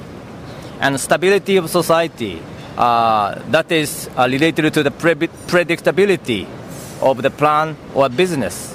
So once company invests in a country, they have to keep their business for a long time. And to sustain their business, they need a sustainability of society. Otherwise, they sometimes have to kick out of the country before making enough profit to cover the cost. So it is really necessary to have a stability of society. And the third word is the transparency. Well, as Erika Mann mentioned, I mean, it is necessary to create a kind of sound environment for investment, including, proper regulation. And it doesn't have to be over-regulate the business, but should be in a proper level. But I'd like to put more stress on the implementation of those regulations. Well, there are many regulations which are not implemented properly, or sometimes not implemented at all. So whether there are legislated regulation exist or not does not directly relate with the existence of real transparency. So if companies do not know who does what in the government and how they act to regulate, it may be difficult for company to keep investing in a business, because sometimes they also requested by the government to go out of the country and cease their business. And those conditions are the same for any country. Even for Japan, this is a big agenda. As I introduced at the beginning of the afternoon session yesterday, Japan suffered from big earthquake last year. And that means sometimes, well, Japan proved that Japan has a kind of risk of big earthquake. And that affects stability of the society. Because even though company invests in Japan, if big earthquake occur, company will lose its asset. And also, we suffered from lack of electricity supply after mass disaster. And that affects the behavior of company a lot. There are many atomic stations or atomic power stations in Japan, and residents or governments around the power plants realize that there might be a risk of losing electricity supply after the earthquake. That means that company may have to stop their operation, even though their preparedness for the earthquake is very good. So keeping the stability and transparency are very important to attract companies, not only for the developing countries, but also developed countries. And I turned to the latter part of the question. That means how can these technologies best be employed? Well, I think it's up to what you want to get from that investment. But lesson I learned from that disaster is that we should not throw away old technology. What was useful after mass disaster in the devastated area was audio broadcasting by radio station, not the internet and not mobile phone. Those infrastructures are totally damaged by the earthquake and tsunamis. They washed away everything. However, only radio stations were still available because those power stations, or let's say spectrum antenna stations, are located on the top of the mountain. And people can receive those broadcasting by a small pack of radio. And the radio's power is supplied by dry cell. It doesn't have to come from the power plant. So still, we need to keep all the technologies to survive or to sustain the society. And I'm moving to the question 2. So the challenges and opportunities for the participation of stakeholders. And I think this is partly touched on by Dr. Sauter at the beginning of this session. And actually, there's no doubt that internet governance is more and more important than before. And we do need to incorporate many stakeholders in the discussion of internet governance. There's no doubt. And I tried to do this to bring many delegations from Japan to this conference, but it was not successful. I asked why, and I got the answer just 5 minutes ago. Maybe I was a bit internet-centric. The intervention from the Chinese diplomat reminds me of this. For many people outside of the IT or ICT, still domain name is difficult to understand. They may not understand how much it is important for their life or for their business. So we have to transpose the importance of our wording to another phrase which could be understandable for those people and persuade them to understand how much it affects to their own domain. In other words, we have to go out of the ICT field and let them or have them understand in their own way how internet governance affects their life or their business. So I want to propose that maybe next year or in the following year, rather than having feeder-in workshops in this conference hall, let's have some meetings outside of the ICT domain, such as conference on education, conference on medical science, or conference on business. And let's try to persuade them understand how internet governance affects their own domain. And let's have a feedback on this matter and discuss again. Then we'll get to know how we can best address these issues. Because this issue is the cross-cutting, and we do need everybody to understand the importance of internet governance. Thank you very much. Thank you very much for sharing your views on that. I would like to move, before we move to cluster 3 that's looking at specifically infrastructure, I would like to see if there are any comments from other panelists here and then from the floor. Any other panelists? Do you have any comments? Brian Cute, please. I would just like to echo that last point that we in the domain name industry have known for years that what we do is not easily understood. So I find that last suggestion particularly provocative in terms of taking this education exercise that we're in the middle of out to other fora may in fact do some good. It's that the questions are heard and well understood, that there's broader impacts here, there are broader policy issues. The questions from the Chinese government and Brazilian government officials are duly noted.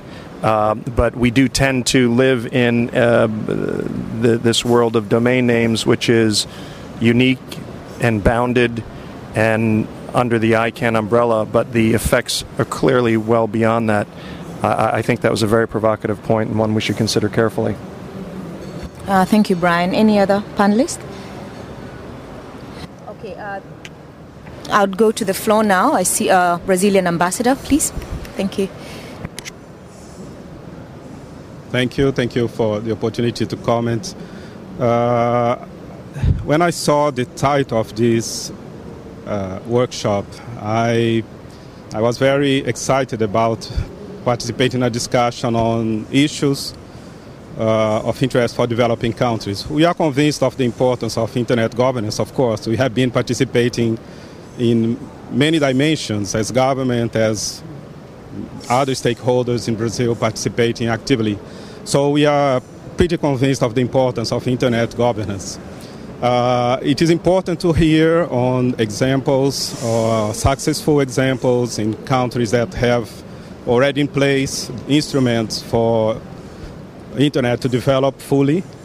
It is important to hear, although we can read in economic theory, I think it's very important to listen for example, to Japan, their experience, it's useful. But I somewhat was under the impression that we would have a kind of different discussion here and touch on issues from a perspective of developing countries. I think it's important that in the table we have two representatives from developing countries that have expressed themselves, not a majority, but at least we have someone. I think it's kind of a debate. But again, I think I came here with a very open mind.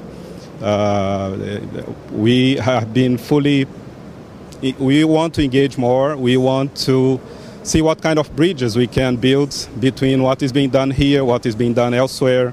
I'm convinced that the value of the discussions here is, this is my first IGF. I am coming out of here fully convinced of the value of IGF. And I really think IGF meetings we should devise ways for it to resonate more in the outside world. I think it's important to discuss among people that meet every year, they know each other, but it's important also for these results to be taken to other spheres of the world.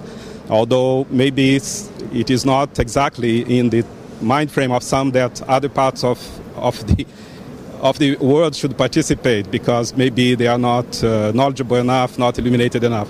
But again, I think it is very useful to discuss. But from the angle of some difficulties of countries that have had an experience, historical experience, that differentiate their situation. I think it's not only a matter of learning how to do it, it is of getting kind of assistance to devise policies through which those countries can be assisted to a large extent.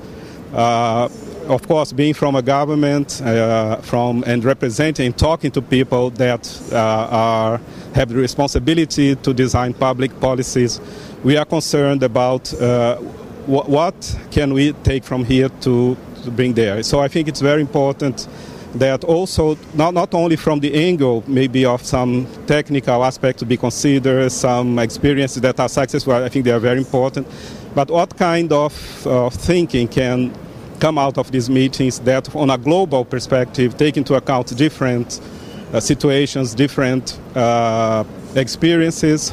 How can this assist further in this endeavor? I think this is the kind of discussion I was looking for. We had some of this, but I would really encourage that the focus we have is not only on not only to try to replicate some other experience, because we know in the real world it's rather difficult. So when some instruments are in place that are benefiting some institutions, some companies, and not others, and then it's not just a matter to blame those other countries, institutions that are not benefiting. Collectively, what can we do to assist this to work for everybody's benefit? I think this is the kind of discussion we'd like to see from at least my government's perspective. Thank you. Thank you. I'll take two more questions and then allow the panel to respond. And if there are any remote participants, just let me know. So then next. Hello everyone, my name is Desiree. I'm from the Net Mission program in Hong Kong, and I'd just like to reiterate the Japanese delegates' comments about internet governance and how it's important for people who are not involved to also understand it. And I'm talking about this from a young person's perspective and how to engage young people in the discussion of internet governance as well, so that there is an enabling environment for this. And again, we were also one of the feeder workshops that we were supposed to present our findings on what has been done around the world by young people in terms of gaining our understanding of internet governance. But unfortunately, our workshop is scheduled after this feeder session, so I'd actually just like to invite members of if you're here and you are interested in finding out what has been done around the world in terms of helping young people engage in internet governance, because young people do make up the majority of the internet users around the world, we have a workshop 119 called Defining the Successful Factors of Different Models for youth participation in internet governance. And this will be held on November 8th on day 3 on Thursday in room 1 from 2:30 to 4 o'clock. And we definitely like to hear your views, especially if you've been doing some work in terms of youth participation. Thank you. Thank you very much. The next, please. Thank you very much. My name is Masanobu Kato, participant from private sector. I'd like to comment on the importance of domain names, because that was a part of the discussion, why we want to have new domain names, especially for the development of economy or in developing countries. I'd like to go back why domain name was originally created. It was identifier to define who is using what IPs. In the old days, we had only IP address. There's no domain names. Now we have domain names for everybody. Why? We have to identify the person or business or whatever people who are using internet. It is important to have such an identifier. But this identifier is more important in a case of a digital age, meaning people cannot see to each other, but we can communicate. To find out the right person in a particular manner with confidence, we really need a good domain names. This is very important for business to find out who is your customer, who is your supplier, who is doing what kind of business. It is very important to have a good identifier. But in addition to being an identifier, domain names is becoming more important. I like to say domain name is identity of the people. If you say Facebook, it is not just a facebook.com or Google. In the case of Google, it's not google.com. It is an identity of the company.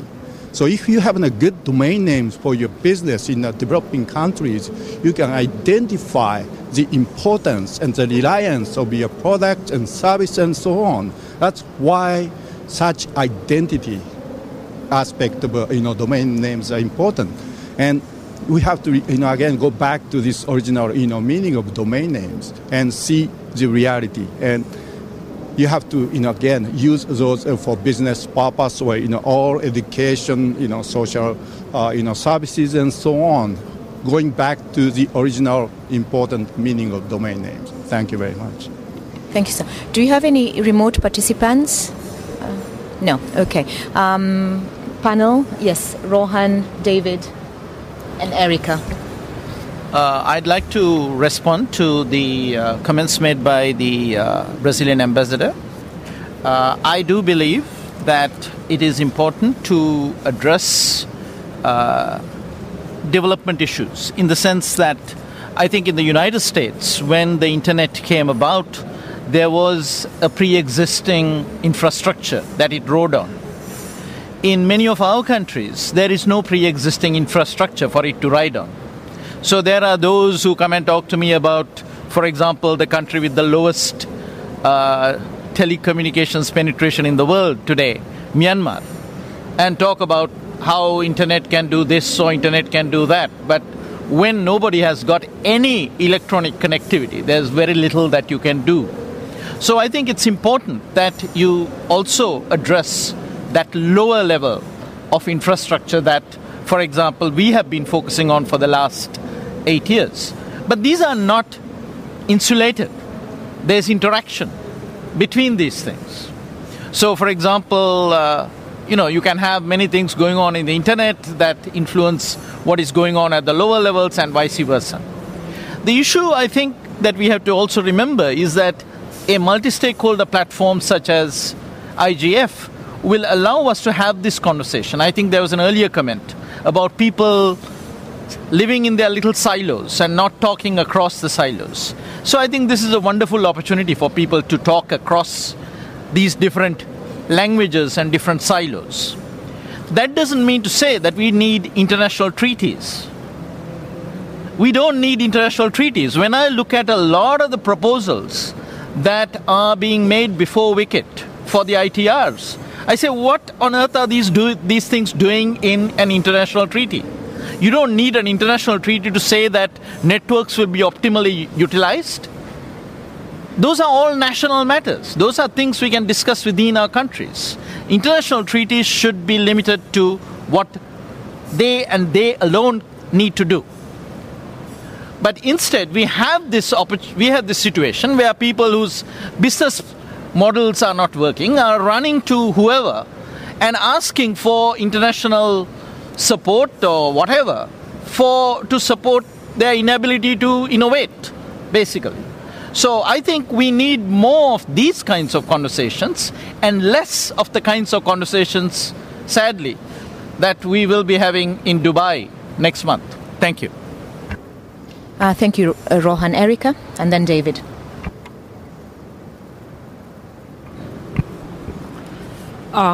Similar. I had similar point to raise than just the previous speaker. So just let me be brief. I think the ambassador raised an interesting point, and I've heard some frustration about the way the discussion evolved and what you said. So I think maybe we should, when we look ahead for the next IGF, maybe hopefully we will repeat a similar discussion like today, but maybe we can be a little bit more precise on certain topics so that we have a clearer understanding what we actually want to achieve and how we want to come out of the discussion. And maybe we can take on some case studies so that we look into different business models, how they involve, and we take particular examples from different developing countries. So then probably we get a better understanding and a clearer image what we want to achieve. And the same maybe we can try to understand what should be done or what can be done on the national level, on what should be done on the international level. I still have the feeling that to some degree, like it was just said, there's some no real clarity about this. Sometimes I have the feeling when you look at some of the internet governance related discussion, there's the feeling that we have to be on the internet more precise, and we have to get everything into, we need to control everything on the internet.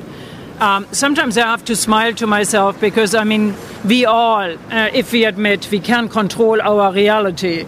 I mean, when you drive in a city, wherever you drive, you see, how road infrastructure is working, and in some countries it's good, in some countries it's less good, in some cities it's good, in some other cities it's less good. So I think if we do not have, if we just relax to some degree ourselves, that we don't, have this desire to somewhat control the internet completely.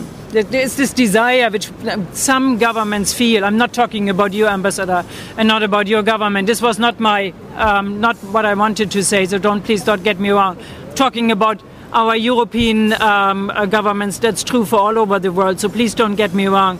But I would love to take your words and just see that we can for the next IGF, that maybe we can be more precise and can reply to the questions you raised in more concrete terms. Thank you. Thank you, Erika. David?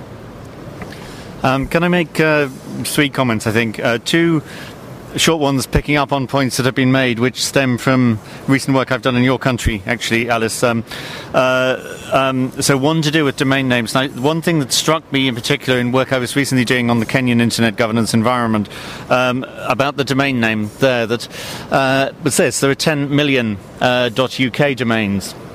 There are 750,000 .za domains, and the next highest number in Africa is 25,000 .ke Kenyan domains. And I think there's an issue around reputation and brand value and so on around the national domain, which I think was missing from the earlier discussion. I just thought that it was worth mentioning that. And the second point was something that I think is in no sense specific to Kenya, but is also observable in other places, that the young app developers, the young IT entrepreneurs, the SMEs, are not engaging with internet governance because they don't see it as being for them. They see it for guys in suits, like many of the people here, but not as having direct relevance to their business needs.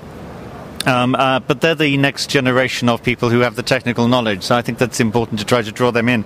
And my general point, I spent a lot of my time trying to bridge the gaps between the internet world or the ICT world and other domains, other policy domains, so rights, governance, development, environment.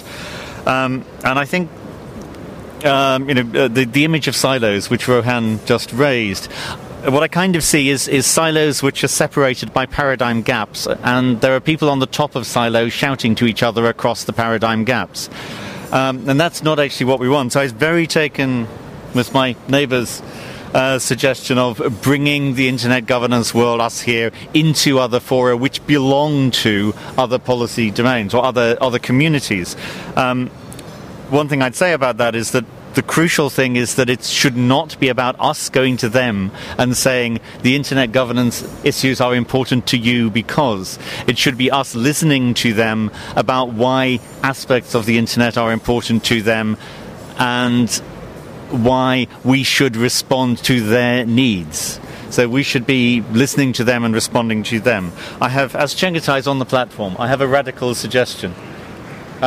Which is something I've always wanted to see, that instead of at the start of the IGF, instead of having 20 people making very similar speeches of welcome, we have 2 or 3 major international figures. I'll suggest you Amartya Sen, who come from different worlds, and we ask them to say, as at the opening of our IGF, why the internet matters in their world, and then we will have a starting point which is about outside, not inside.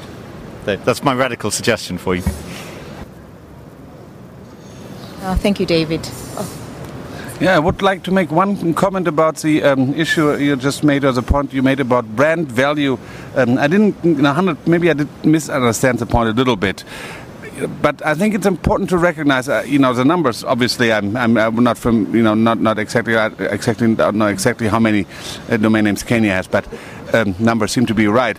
And definitely there's an extremely large gap. But I don't think, I didn't understand really your point about the relation between brand value and number of domain names. But I think it's important to understand, first comes the idea of having access to the domain name, and then the brand value of the specific domain name developed out of the numbers of registration you have under this domain name. And this is an access question. So you don't have only so few registrations under the Kenyan top-level domain name because it has less brand level by itself, and UK has more brand level by itself. It is historically because it has been easily accessible. You have a more developed, of course, access to this domain name, and from there the brand value of the domain name comes. So it's really, I think it comes again down. It's not that they have it's a question of the access and how regulate the market is. If you look at all the CCTLDs, we have tremendous large volume of CCTLs in the not so regulated countries, and in the countries where the CCTLDs are largely regulated, have much lower volume. And you also can see that shift if countries change their regulation regime on the CCTLDs in a more free registration format, then you see immediately a tremendous growth in the domain name, and then also an increase of the value of the branding of this domain name. This is my observation, and just want to share that with the group. Thank you. Brian Cute? Thank you. Yes, I just wanted to tie together a couple of points that were made along the way. Earlier, the note that in surveying users in developing countries, some results have been a lack of awareness of the internet or using the internet. But when asked, they say I go to Facebook, and right. This disconnect between the internet and Facebook. And then the follow-on comment just a minute ago about the youth segment, and they're not caring about internet governance. I think, in fact, these are the divides that we need to start bridging.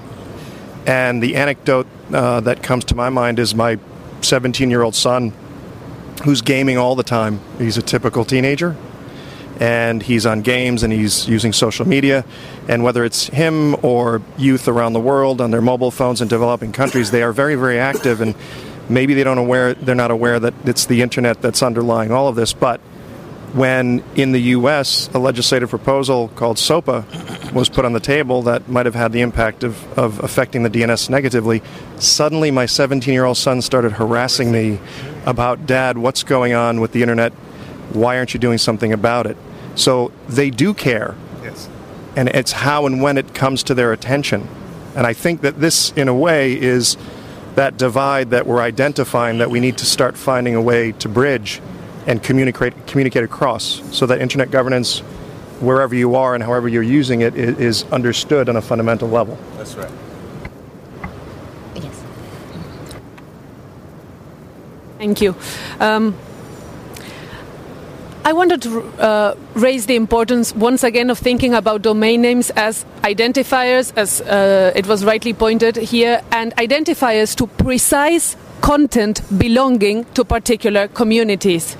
And when we talk about new GTLDs and about the experience of some TLDs in the recent years specifically addressing non-ASCII characters, I'm particularly thinking, is this not a relevant aspect for people who are 60 or 70-year-old Chinese, as I've heard today in this forum, that want to access content on the internet, and they have to, if they don't have an ASCII, if it's an ASCII character, then they cannot integrate with that content.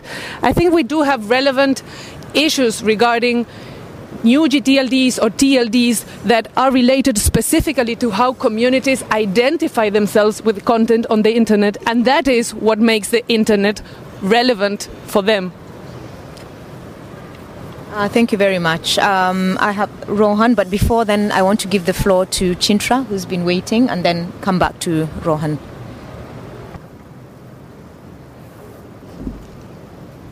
It's actually Anju. Hi, my name is Anju and I come from Fiji. So it took me 26 hours or so to get here. So I would like to talk more about the small island states in relation to some of the issues that were raised here, and also related to the infrastructure issues, which is the next cluster, but I'm just going to say it in this. But before that, I would just like to say thank you to the UN IGF Secretariat. I've been working closely with Chengetai and Marcus, and believe me, I understand the challenges, and of course, you know, it's about making everyone happy. But again, if we work together, then I'm sure one day we will get there.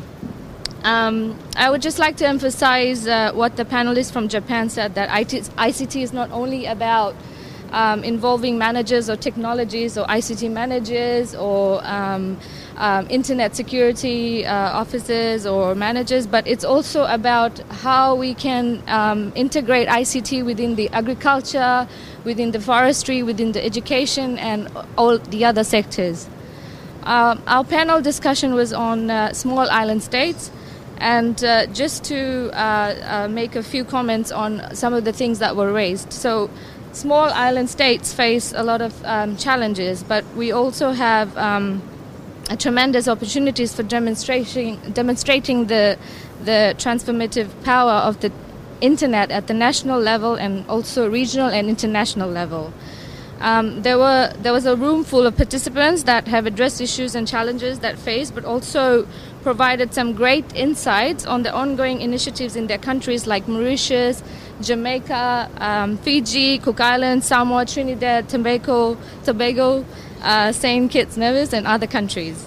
It's quite obvious that there's still insufficient appreciation of fundamental principles and tenets of the internet, and there's still limited coverage in assessing some critical issues in relation to access, privacy, content development.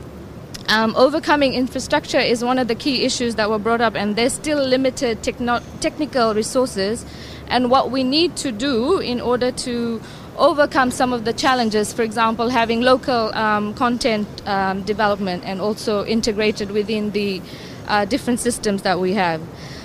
Identifying hot topics like climate change. This is a small island state issue, and it's a big concern, and it's a priority for us. So if you take, for example, the climate change perspective, there is need to find concrete and immediate adaptation solutions on climate change. We can do this through the use of ICT and the internet, But the question still remains, who is going to help us achieve this? Some countries like Kiribati, for example, have a migration plan already. And they are buying land in Fiji to relocate their people from Kiribati to Fiji. So for this is an issue about border control as well. And for these rural communities and countries, having access to traditional media, such as radio, is still very useful, and this is the only hope for them. And some of the ICT initiatives are now applied for implementing strategies and policies to combat this issue by sharing climate change information between countries and regional organizations. But without, of course, the internet, we will not be able to collect a lot of data or information on climate change adaptation. But of course, to do this, they need to be connected to the internet. And there are a lot of issues, again, that was raised within this forum. And how to work together as a SID state, having a regional perspective and developing a framework may be one solution, but of course it's not overall the entire solution, because we all have to work as a team. So new laws are already coming into place in relation to data and privacy laws, and they are enablers of information societies. But again, we need to look at the opportunities now rather than later. And how are we going to address this issue is something that may be of a concern to the small island states. What we need to do now is to find, because in this IGF forum, is we need to find out how to tap into the existing resources that are available here, and to be able to provide some opportunities for countries that are under these small island states, and how basically we can lobby for funds that will greatly assist some of the projects and initiatives that may not exist within the national context. So this is a great forum, and this is where we all come together. But again, a comprehensive SIDS action plan and also a research agenda may be a one-way forward to adapting some of the strategies, and also to receive traction in the territories. But again, in order to achieve this, we need to work together and to be able to lobby for some support. So that's my concern. Thank you. Thank you. Rohan, please. I began my intention was to present some of the discussions at workshop 142 that was held yesterday, which was a feeder to this particular event, and which was coordinated by Verena Weber at her request, because she couldn't be here. But of course, there are many connections to what Anju said, and to what several other people have said here. The topic of the meeting was inclusive innovation. Of the workshop was inclusive innovation, and people talked about, for example, localization issues, which had to do with language, accommodating different languages, different fonts, different scripts, and so on. But one of the most interesting things that came to some things that were discussed by my colleagues here, Nakaya-san and David, was this whole idea that these issues spelt out beyond, particularly when it comes to innovation of applications. It goes beyond the conventional ICT ministries, ICT players, people who are in the ICT space. And that you need to reach out to people in agriculture, in government, public administration, and various other things. So just to give you an example, one of the issues that came up was the idea that given there is this bubbling enthusiasm among young people to develop new applications, what you need is for the government to release and make available the enormous amounts of data that is sitting inside the government with APIs, so that people can develop applications rather than do it in some centralized top-down fashion, where the government will be commissioning people through procurement procedures and whatever to push out agricultural information or logistics or transport information. So I think, in a way, what we used to say when we were working in government, when I was working in government, was that dealing with internet issues, particularly at the applications level, is very, very difficult for a line ministry to do, because it necessarily invades the territory of other ministries. So when I was in government, when we were doing a comprehensive ICT development project, we housed it under the Prime Minister, and currently it is housed under the President, because there is this need to coordinate and work across these particular subject fields. So I'm just bringing that up because there was a desire to bring up some things from the feeder workshops. Thank you very much. Thank you very much, Rohan. I would like to go to the last cluster that's focusing on infrastructure, and the panelists who were meant to speak on that, Erica, Toru, and Rohan, have already touched on that. So I'll open it to all the panelists to see whether we can perhaps enrich the discussions a little bit more. And the key concern here regarding infrastructure is how new technologies and the global internet governance mechanisms can address the limitations of opportunities and enable development. And for me, coming from Kenya, an immediate concern is, please, if somebody could actually provide reliable electricity, it would be a very good beginning. But I welcome all the other panelists to make contributions. Thank you.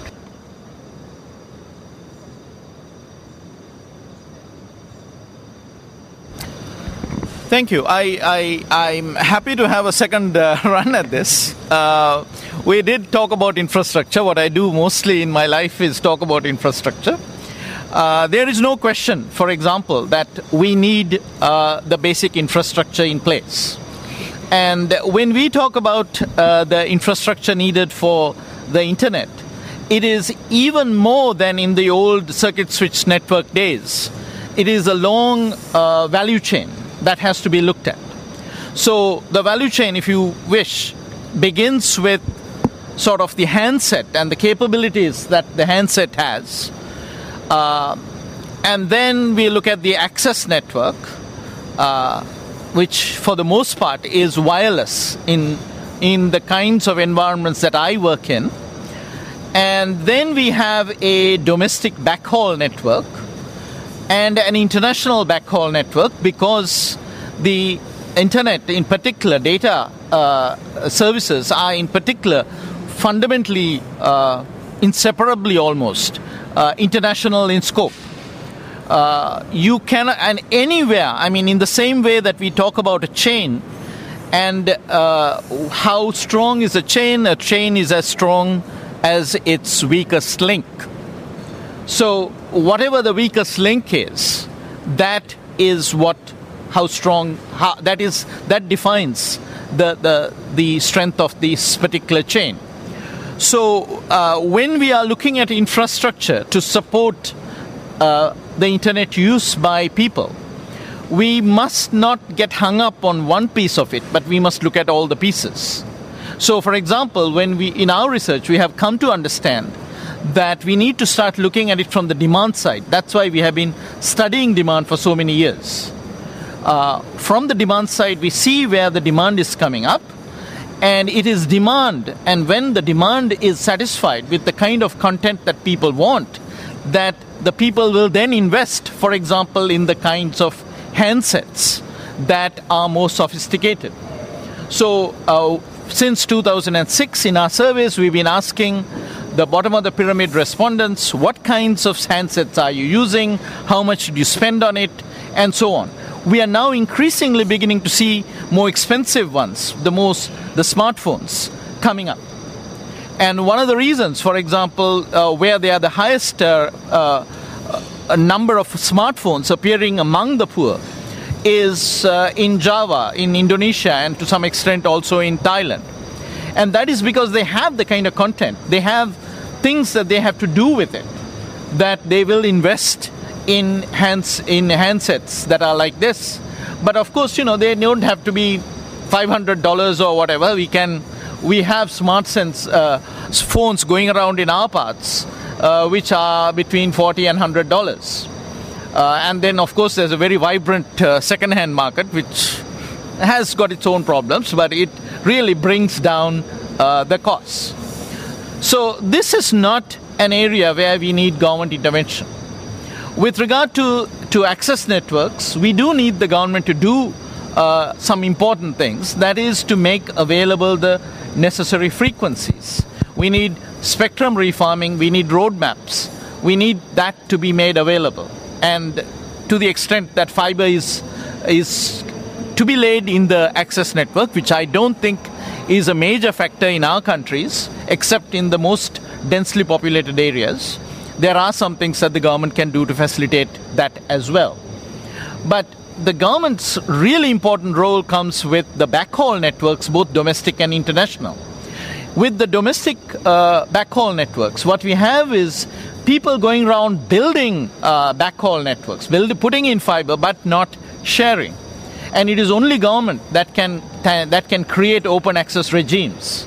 And that is happening to some extent in Africa today, but it is not happening enough in a number of African countries that I work in, Bangladesh, Asian countries that I work in.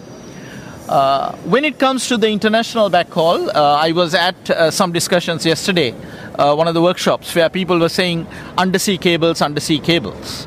But while this is true that undersea cables are important, I think with pirates and earthquakes, undersea cables are not the only solution. We need mesh networks, we need redundancy, and one of the things that we are working with the United Nations Economic and Social Commission for Asia is to work with the highways people and the railways people to make sure that all those rights of way are used to run terrestrial cables. I don't know, I mean, this was one of the shockers. This was one thing that got me into this area, was when I learned that there are 3 cables, aerial fiber cables, going from India into Tibet over the Nathula Pass and into China, and looping down into Hong Kong and looping up into the Rostelecom cable going through the Trans-Siberian Railroad. Can you just imagine the political difficulties that these people would have gone through to run cable across from India into Tibet? And secondly, can you imagine the engineering challenges that they overcame to run over 100 kilometers of aerial cable and to keep it running to get this connection operational? And not one, but 3 companies have done it. So what this shows is that we are going beyond just a reliance on undersea cables, but we are also looking at redundancy, resilience, and using undersea cables and terrestrial cables in a cohesive manner. So there are a number of things that need to be done, and as as everybody says, the data tsunami is coming. People are going to be using more and more data. The supply chain has to provide the elements, and each of the chains needs to be strengthened. But again, I would like to emphasize that without content, all the investment in the world will be of no use. Thank you. Thank you, Rohan. Any of the other panelists? Yes, Mr. Toru. Thank you, Alice. I just want to add one more thing. As Alice mentioned, electricity supply is really important. Without electricity, ICT is nothing. And moreover, I'd like to emphasize the importance of maintenance. Well, introduction of new technologies, everybody is enthusiastic, and if company finds profitability or business opportunity, they are happy to invest and place the facilities and services there. But without effort of maintaining that service or to ensure the quality of service, the service will not be supported by users nor consumers. And actually, this kind of really steady effort is sometimes more important than introduction of new technology, because people need time to get used to a new service. Then the new service has to be sustained for a couple of years or maybe some years. And this kind of term, or let's say time, is necessary for people to invent or innovate content. So, I mean, the maintenance, I'd like to more emphasize on importance of the maintenance. Thank you. Thank you very much. If there are no further comments from the panel, yes, my co-moderator. Thank you, Alice. I wanted to pick up on a couple of issues that I thought maybe panel can go on. The question for development, especially in the area I come from, the internet imperative is development. And one of the issues going forward, and one of my colleagues there said, content is very important to innovation and further development. An issue that is related, and this is where I talk about the legal and regulatory framework as part of the infrastructural development, is adopting openness as a principle for legal frameworks. I'm speaking specifically in this case to the issue of open data. One of my colleagues on the panel mentioned the fact that there is a lot of data that is sequestered by governments, and their public data should be available publicly, but it is sequestered. And the issue, if we had an open data regime, you could find a lot of uses being made of that data by innovative and creative developers of applications. That's one thing that I think can be done. The issue of other infrastructure, and the fact is that you need bandwidth improvements in the developing economies to make the case for sustainable development in the internet. Submarine cables are a part of that. It has to be a part of the mix. Here's the thing, and it is the case in the Caribbean until recently. We had a lot of submarine fiber systems traversing the Caribbean. What they did not do, they did not land in the Caribbean. And they would tell you that it is because of their economic conditions that prevented landing of fiber cable systems in the various Caribbean territories. Thankfully, that has changed significantly since then. Let me give you an example. Within the last 2 years, the capacity, the submarine bandwidth capacity for Jamaica has actually increased about 100-fold. And with that, you've seen reduction in the costs of internet bandwidth. And it is happening elsewhere in the Caribbean. It's moving. I'm suggesting that there are still opportunities for greater fiber landings in the regions. What has to happen sometimes is that there has to be a meeting of minds. I wanted to end by talking about disaster. Last week we had a visitation from weather system that we call Sandy. It was a hurricane. It started south and west of Jamaica, and it came across Jamaica. And I stayed in my house and I watched it blow through, and we didn't suffer too much damage in telecommunications-wise. But we did suffer heavily because of loss of electrical power. Then it went to New York City, and it devastated New York City. With respect to the infrastructure there, the thinking at the time that a lot of these infrastructure, they were quite hardened infrastructure and they could survive. And then they found out, for example, that the calculations they made about where you place electrical substations and the components, the critical components, they have to rethink it totally because they were overcome by floodwaters reaching as much as 15-20 feet above where they thought it would have been.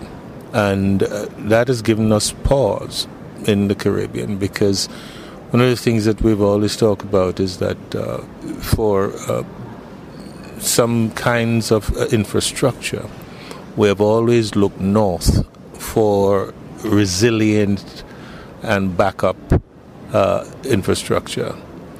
And what Sandy has shown is that perhaps we all need to look again at our framework for critical infrastructure, and looking at how we set the management frameworks as well as the regulatory frameworks to ensure the survivability of that infrastructure. Thank you. Thank you, Carlton. Do you have any comments or questions from the floor? Yes, Ambassador.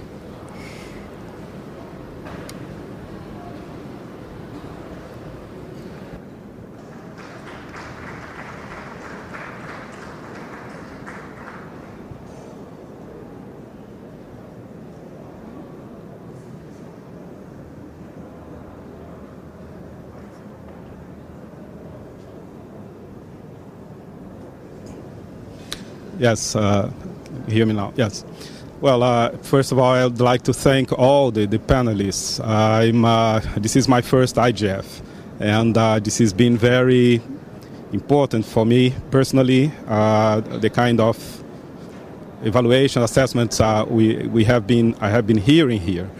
I know a couple of years ago I was some more years ago I was in New York at the second committee, working around resolutions, and I think, and that's why this is a point I've been insisting in this context, because I think the kind of discussions we have here, the wealth of information, would be very important to be fed into other processes. I think my colleagues that will be in New York working around the resolution on ICTs and maybe deciding on making decisions in regard to WISIS plus 10 or in regard to enhanced cooperation, they would benefit very much from the discussion that took place here.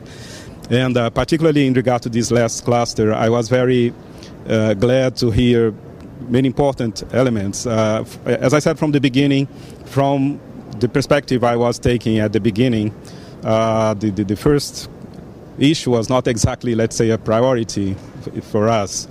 And of course, I'm not an expert in domain names, GTLDs, but I have been discussing with people who are. And they are not convinced that developed from Brazil's perspective, and not like to generalize, this would be a major topic regarding the development nexus. So I am very glad that we could move to an area of that I think is crucial for the developing. If you allow me, I'd like just to quote one paragraph that now stands almost as a permanent paragraph in the resolutions we've been adopting in New York in regard to ICT. And it says, and I quote, recognizes that information and communication technologies present new opportunities and challenges, and that there is a pressing need to address the major impediments that developing countries face in accessing the new technologies, such as insufficient resources, infrastructure, education, capacity, investment, and connectivity, and issues related to technology ownership, standards, and flows. And in this regard, calls upon all stakeholders, I think it's an important role for IGF in this, to provide adequate resources, enhance capacity and technology transfer on mutually agreed terms. I think not only to provide the assistance, but also to discuss the issues.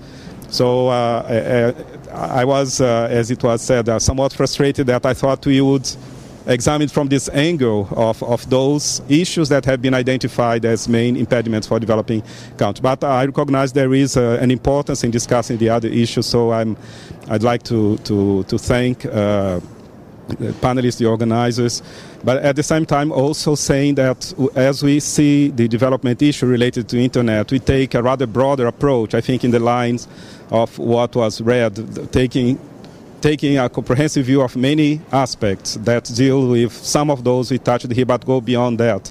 And I think this is a reason why my delegation, at least, is defending the idea we need a platform to discuss things in a broader perspective. I think it was very important to see this issue as being seen by the technical community, by the business, also civil society. But I think we need to have an approach that would not maybe put so much emphasis on the business models we have and how we can make it work in developing countries, because these are, I think the issue related to internet is not detached from the development issue at large. So we need maybe a forum that which also a platform that would enable a conversation in a more broader term. But again, I think it was very useful for me personally. And again, I encourage that we should devise ways for this discussion. The wealth of information that is being conveyed to this should also be further diffused. Thank you. Thank you very much, Ambassador. I'm afraid we're running out of time now, so I would like to thank all the participants and panelists for the very vibrant discussions and hand over the closing of the meeting to the chair. Thank you.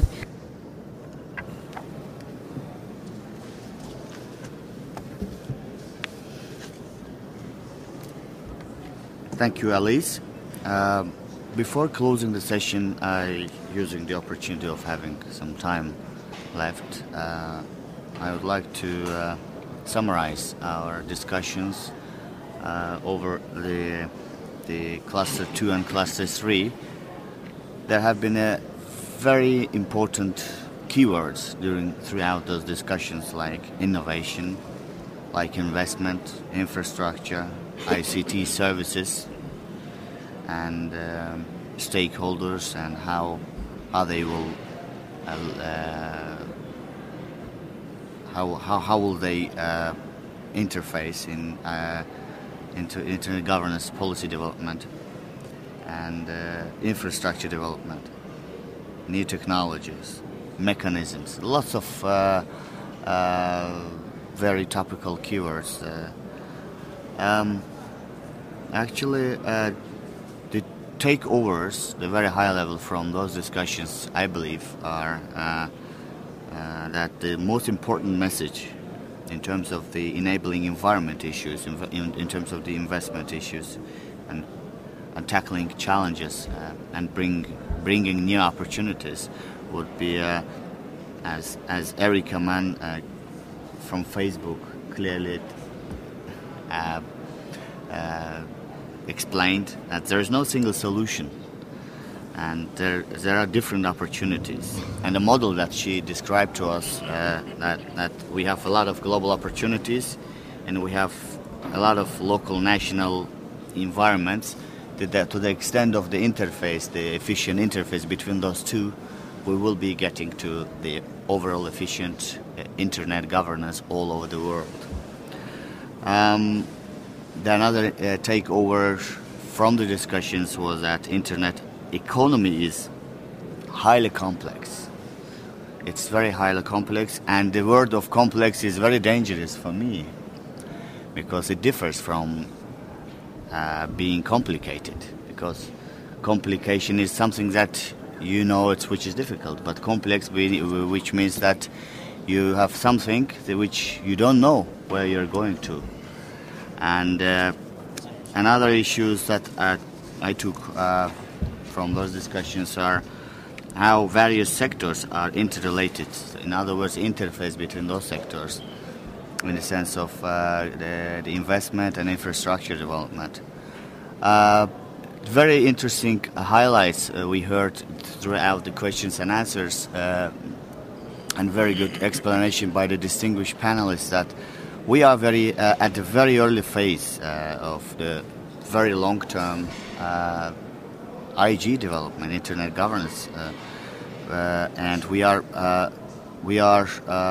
part of the big and global internet development, the very big chain at the moment, and it's possible to influence to the internet development in the countries. And this process, we have to bring it forward and discuss in the forums like today.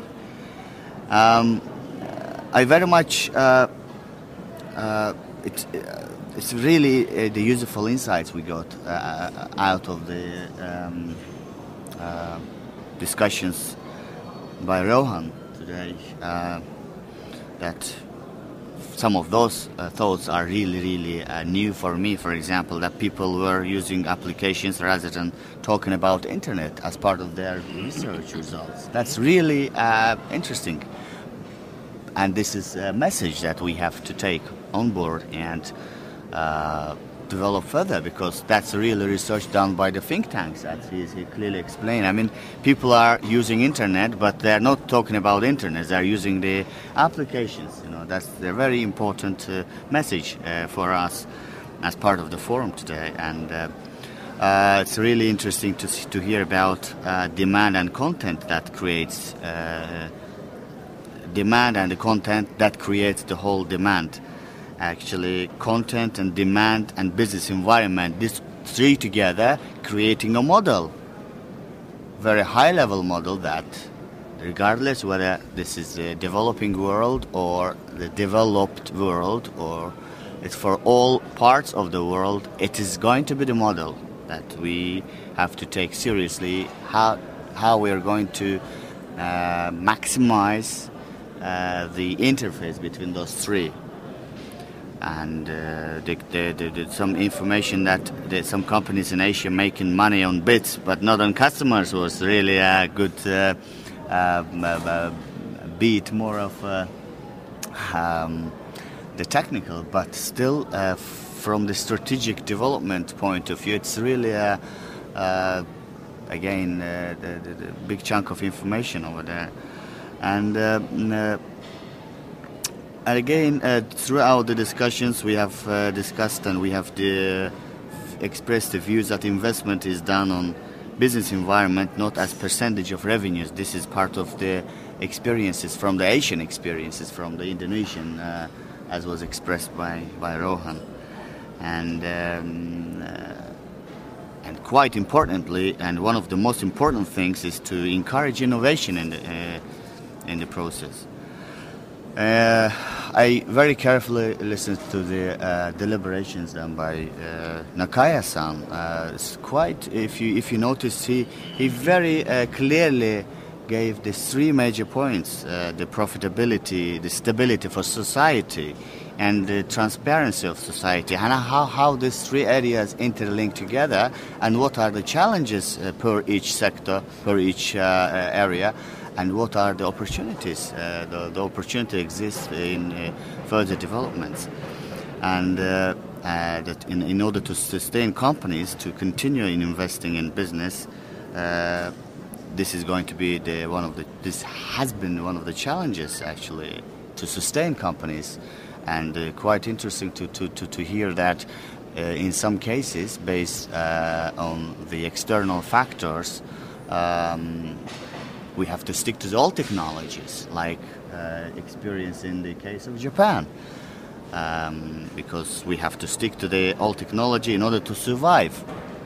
So, but all in all, Nakaya-san gave very good indication of the relevance of ICT and integration of ICT with the individual sectors of ICT, individual sectors of economy.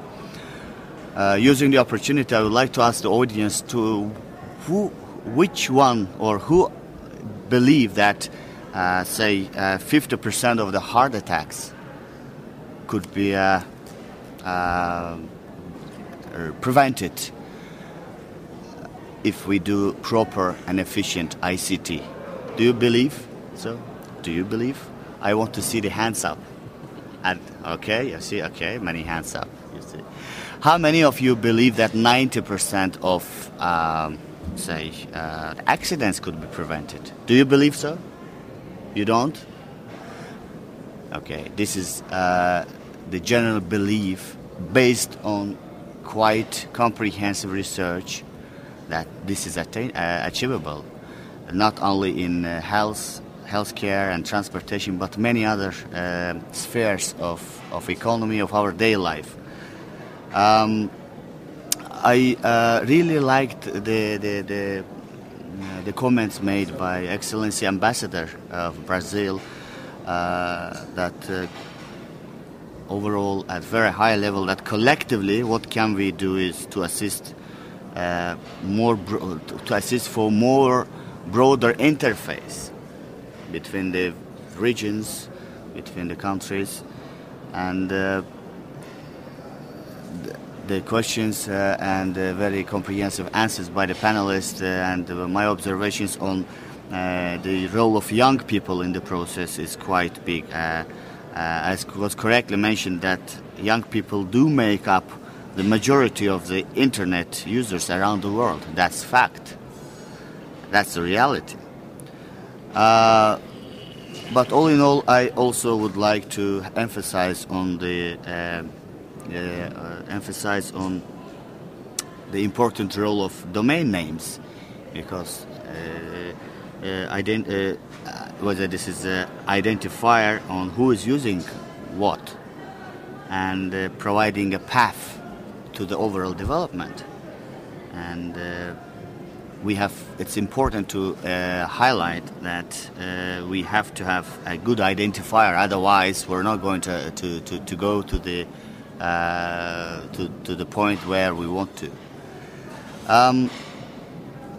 And overall, one of the important takeovers from the discussions were that we should look ahead for the next IGF to see if we can bring some more case studies, some more concrete actions and concrete case studies and concrete cases from the country cases, from the country perspectives, to see if we have more of a concrete issues, particularly from the developing world perspectives. I believe the IGF Secretariat will take note and will come back to the wider IGF community in how they are going to narrow down, in some cases, the cases for the future IGF forums.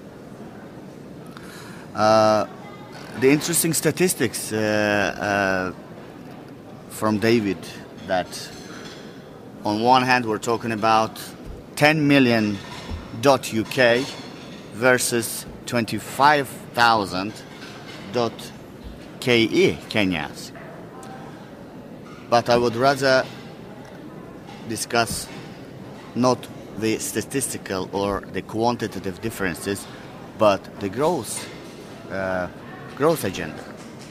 Let's find out, and using our resources here, using our expertise here, let's find out what's the 10 million figure telling us, and what's this 25,000 .ke telling us, where we are going to, what is the dynamics, what are the problem areas, and how we are going to tackle those, and what's our short, medium, and long-term vision, and how our joint and combined efforts as part of IGF will help us in order to tackle those challenges. That's one of the reasons why we are getting together here as part of the big forum. I would like to thank the representative of Fiji, who traveled 26 hours to get to Baku, and yourself, but also for voicing very, very, very touchy messages here, which have the climate change issues and global impacts and the role of ICT in managing those. In terms of the infrastructure, the bottom line is that yes, we need a basic infrastructure to sustain, and we have this infrastructure in place, and we have to develop it further. These were more or less my, as the chairman of today's very interesting session, to the summary. Although sometimes it's not easy to summarize that many, interesting debated items in a very briefly format. Now I want to ask the panelists if you have got any other observations or anything before I ask the audience for last minute. No, thank you. So we don't have any more comments or observations, and neither we do have it from the audience. This is good or bad. Who knows? Maybe good that everything has been captured. There's no area for improvement we have done, or no, because we think that it's not enough timelines. So we need more timelines to discuss it later. But anyhow, ladies and gentlemen, I would like to thank you for a very, very enjoyable debate throughout this afternoon, and we have had very useful discussions during the session. I would like to thank you all for all your contributions to the diverse and rich debate we have had, and we enjoyed it. I hope, like me, you also feel that we have addressed the objectives that we set out at the beginning of the session today. And I would like to thank also to our distinguished moderators, one by one. I don't want to count the names all, but one by one. And particularly, of course, I would like to thank our interpreters who have done a great job today. So, applause.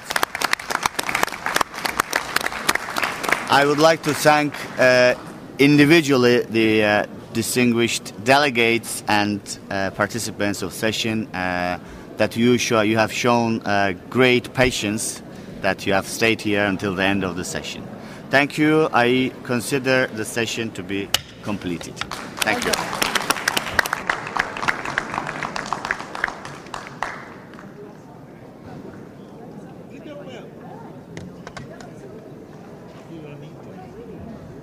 You can hop, skip, and jump. You can hop, skip, and jump at the same time. You are. I know.